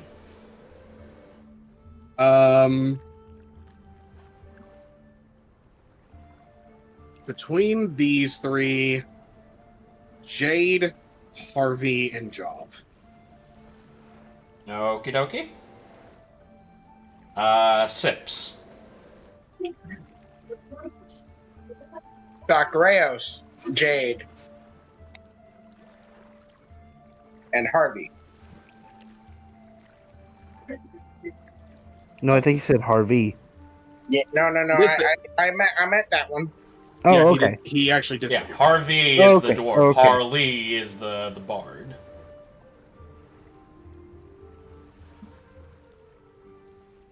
Okay. And Brutus. That just leaves me. Jade. Chakreus.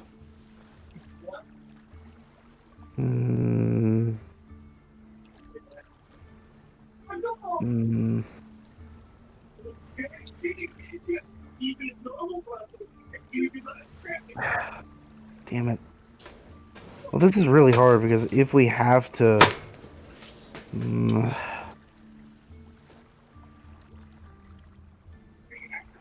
I have to pick 3, so...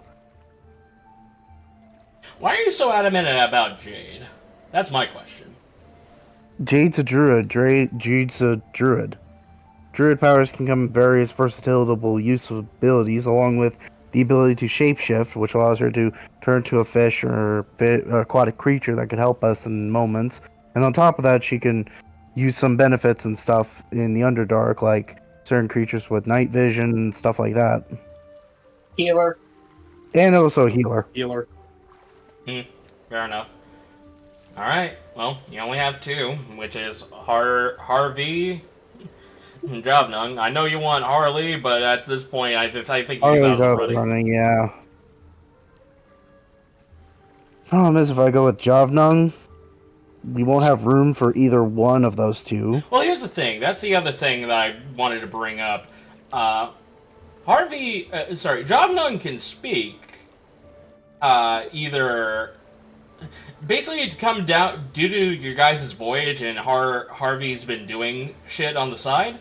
He can either speak Dwarven or Giant. Well, if that's the case, I can fluently communicate with him because I do Yeah. know Dwarven. Yeah. Yeah, I wasn't sure if that actually was being applied at the moment, so Yeah. that's kind of why I was okay. going for those two. Oh, okay. Then I want to redo my vote from Harvey to job done. Okay. At that point, I want to see how the caveman Unga Bungas.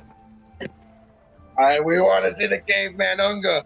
Alright, so the squad that you're bringing with is Iris, Metra, Akane, Gaines, Jovnung, and Jade.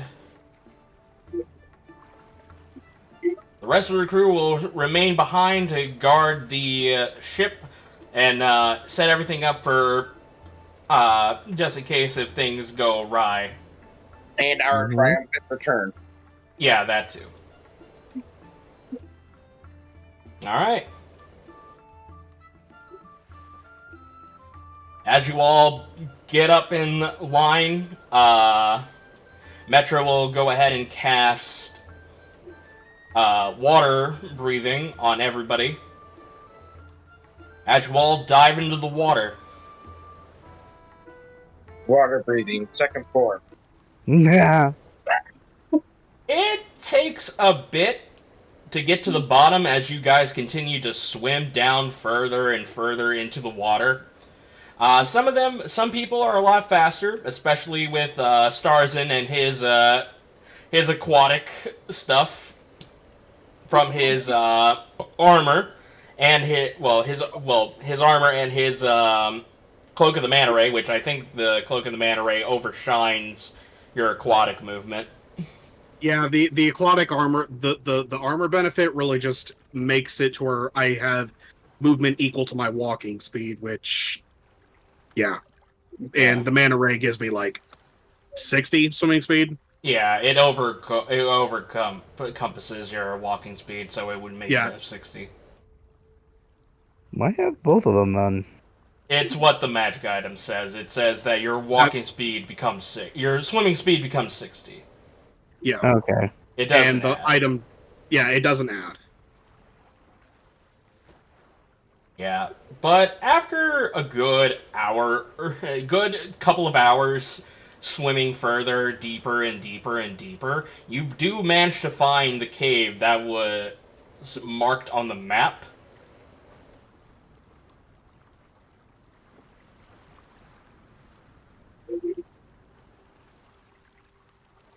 I guess the question is, who goes into the cave?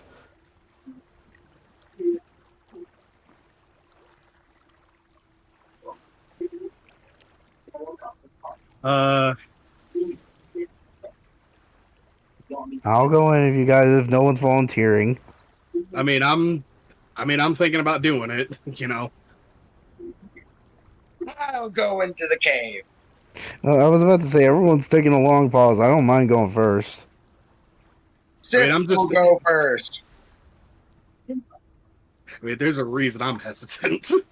Alright, Sips, as you swim closer to the cave, you can feel a bit of a suction coming from the cave, as you feel the current slowly pulling you in, then it quickly, rapidly pulls you in. I need you to make me a strength check. Or, sorry, a strength save. Sorry.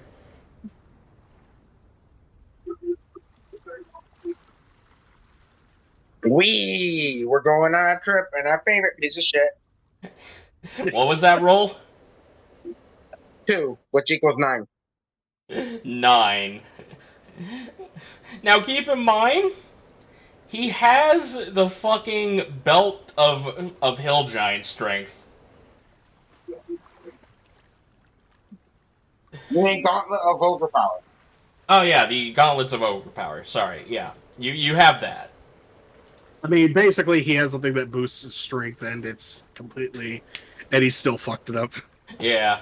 As you get closer and you're like, I'll be the first one since nobody else is. It's like, okay, so, all right. Oh, it's the current's getting stronger. Oh, God. Oh. As you see Sips. As I try to swim back, As and I just kind of stop and I salute as I go. like a turd getting flushed down the toilet. Sips has gone into the cave. Well, someone needed to flush the diarrhea. Let's just say that. Shut the fuck up. Ew. All right. That's... You see Sips. You see Sips getting flushed. What do you guys do? Did not need that imagery. Got it. Too late. You're a piece of shit. I'm gonna pull a rope from my bag, and toss it to Starzin, gesturing to tie it down to someplace, and as I'm gonna go swim in, following behind. All right. Brutus hands you a rope and starts swimming after. I keep one on the other end of the rope. Just clarifying. Okay. You quickly fly. You quickly start swimming in, and you swim in because you're doing this out of your free will. No strength save as you quickly dive into the current. Starzin, I'm gonna need you to roll me a perception check to see if you can find something that can do the thing. To do the thing. That is a natural one, my friend. Who has the things? I actually do have an inspiration. You know what? I'll re-roll it. Well, it would be a 13. Oh. Unless you want to take... re-roll. I don't know if a 13 is going to help in this scenario. I don't know. Maybe. Who knows? It's up to you. Do you want to re-roll or do you want to take the 13? I'll take the re-roll. I'll take the re-roll. No balls. Okay. Roll me another No perception. Casually no balls self. Oh. Natural 20s! Suck my little dick, bud. Alright. Okay. You're gonna hate me for this. I just wasted it, didn't I? Yeah, a little bit. You know what? I don't care. I went for it. I got a nat 20. I'll give you this. So you quickly scan the horizon, and considering there's really not much for you to tie this onto in the quick amount of time that you have as Brutus dives in to go after Sips. So your best thing you could have done was basically tie it onto your arm, and you try swimming backwards with it. And not only that, but somebody of the crew is also helping you with that. Or at least try to maintain hold onto it. But the problem... It doesn't matter, it pulls us in. Yeah, the problem is because gravity isn't really much of an effect underwater, and inertia is a thing, and this current is really fucking strong. So despite all the weight that you have trying to hold onto the rope to keep Brutus stable, you all basically follow behind as the inertia of the current basically drags you into the cave, all single file, as you all are holding onto this rope, following behind. Let's just go ahead and let me take you... Well, hang on.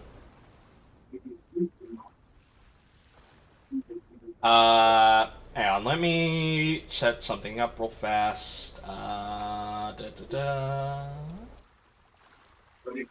I need this as well.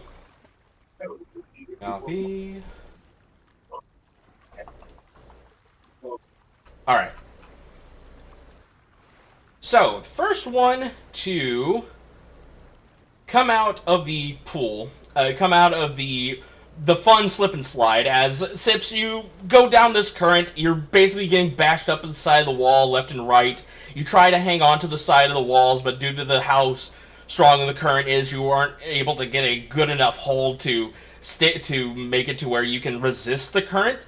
And eventually, after a good 5 minutes of going down this very long, dangerous slip and slide, you manage to pop out of it and dive into the water down below. Okay. Alright, so you're on the map. If you can scroll down to the very bottom center of the map, you should be able to see your token. I see it.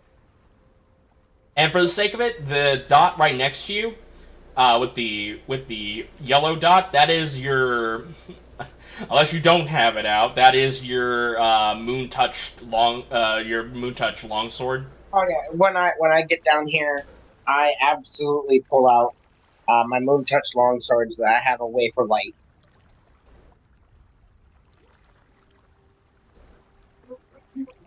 Yeah, as you quickly surface yourself, getting yourself buoyant enough to stabilize yourself, you pull out the moon touch longsword, and as you do, Brutus pops out.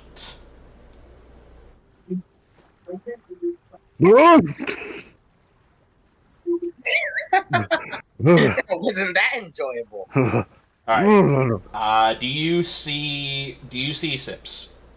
Yeah. All right, perfect. Wasn't that fun, Brutus?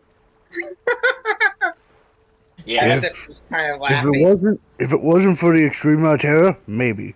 But don't worry. Starzin and the others are going to tie a rope on the other end, and we're going to have a way out. Oh, As really? you hold up the rope, you notice that the rope is getting looser instead of tauter, instead of getting tighter. As you then see a complete splash of people coming out of the hole. Hey, Brutus! I think they didn't tie it down. As I just roll in first, and then just everybody more or less, like, people start falling around me, maybe even on top of me. They're just floating on the waters. Well, this one's on you, Brutus, as I swim away. I'm right away!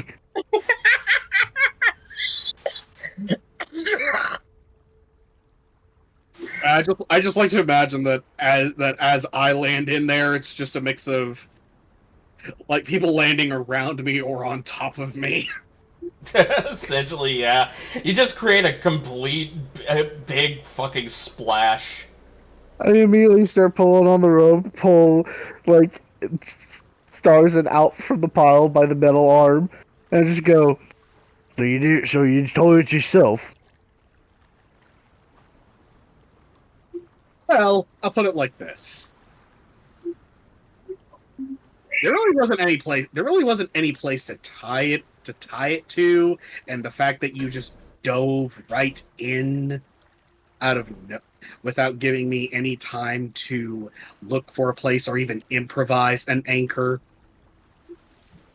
Yeah, this is on you. You just see Brutus, as you do that, you just see Metra, just like the gaze, her burning gaze is just going through your head to stare into your eyes. As you just see her, as her giant hat is just all encompassing her entire head. You see Sips kind of hovering behind her, just giving you the Anya smile. If I need to, I'll post it. No, I think we all know what the Anya smile is. Yeah, I'm pretty sure we all do. Even those of us who haven't watched the show know it. Just in case we go to memes. In my only defense, my only very much defense, Sips went in first. What was your only defense? I was trying to save Sips. You could have let go of the rope and stayed out there and made a plan. Oh, no. I was going in to scout ahead. No, like, I was actually asking because I didn't hear you the first time. Sips ran in first. Sips ran first, and I'll be honest here, you could have let go of the rope if you knew there was no way to tie it. Well, at least we're all okay. For right now, at least. As Zilyana says as she begins to... I'm gonna say she's gonna go ahead and pull out her wings and use them as a way to maneuver around the water. Now, if you don't mind, put me down. Brutus does put you down back in the water. Jo- And he just immediately sinks down deeper, only the hat is showing as he just swims ahead. Also, Brutus, I think if anyone has the biggest chance of getting out of here, it would be me. I can squeeze through tight places. The hat just comes up all wet, covering his face, and he just looks at you. Jaw, just the bottom jaw and everything look at you, just goes, "Now you tell me." Iris looks up. Iris hears you say that, and Iris is just like, I don't... As much as we're confident in your ability to squeeze through small cracks, I don't think you are strong enough to go through an entire current. As she looks up. Oh no, I'm not talking about that. I'm talking about finding another place deeper in. You really like to stay in the You like to plan things in the moment instead of planning ahead, don't you? Absolutely, as she continues swimming on. Brutus Better just live in sinks, the moment than to regret your than to think about the things you've messed up. Brutus just Come on, sinks guys. back down in the water, only the hat is left up. Akane just like, well, at least she has a positive outlook on things as she basically starts swimming forward. And I assume that everybody basically falls behind, essentially. Mhm. Yep. Poor Brutus.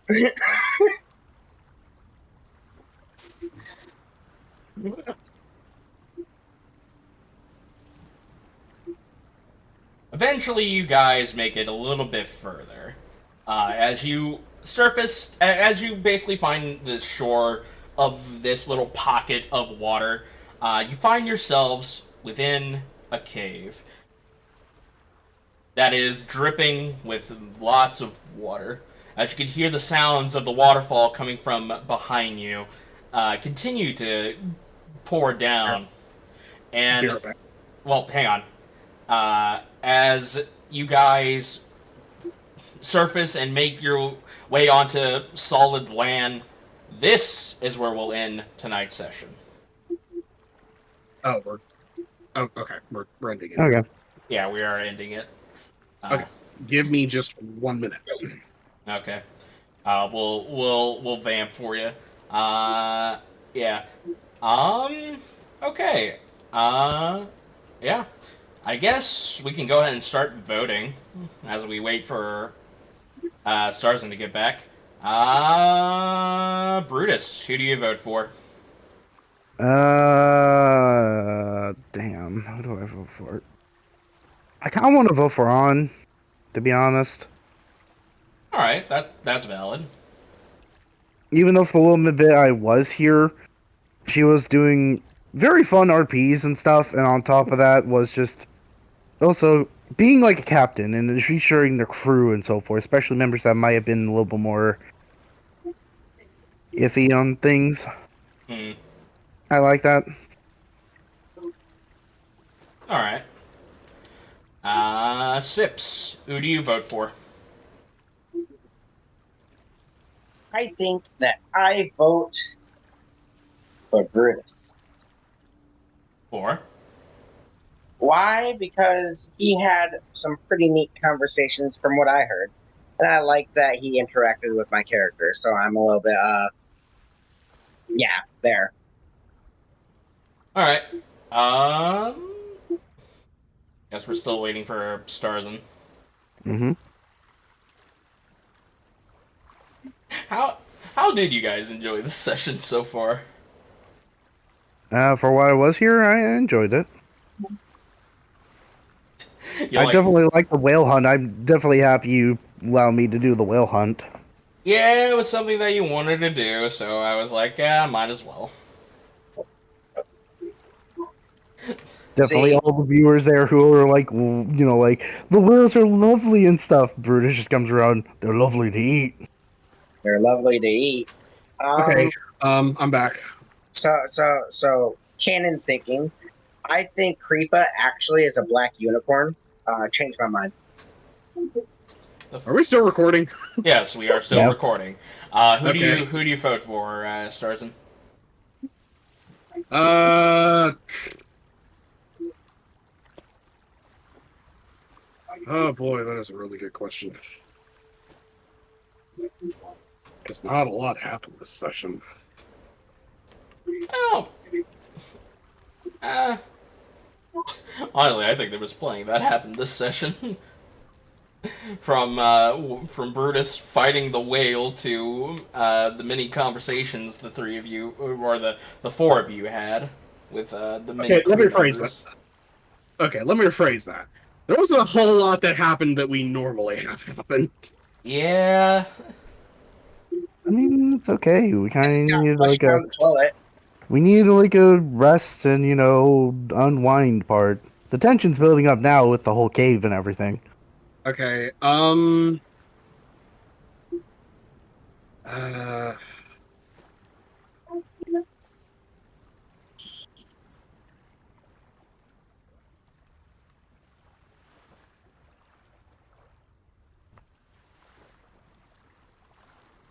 what are the current votes?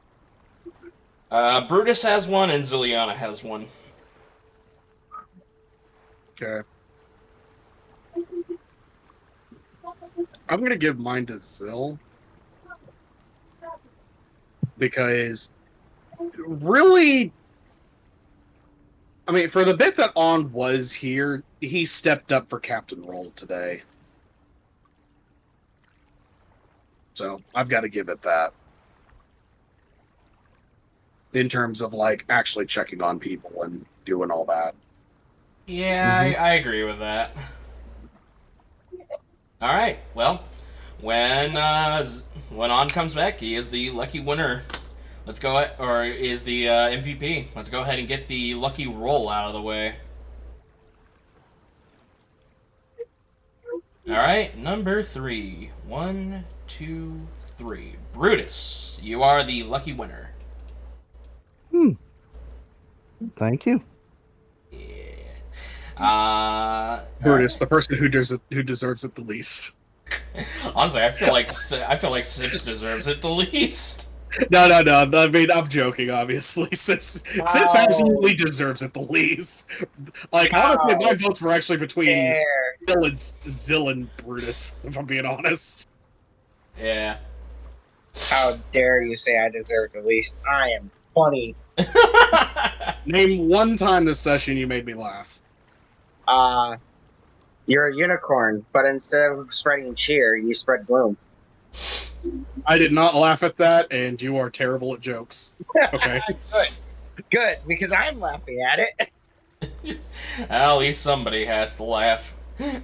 Anyways, guys, thank you guys for watching the latest episode of Primordials Bounty. Hope you guys enjoyed. Sorry for it being somewhat short, or not as much as we normally do. Time constraints, yada yada. If you did enjoy, please do subscribe, follow, leave a like or a comment, and we will talk to you guys next time. So goodbye, everybody. Bye-bye. At the beginning of the session, I made you laugh, Creepah. Tune in next time to see us have an underlying problem. Yep. Bye.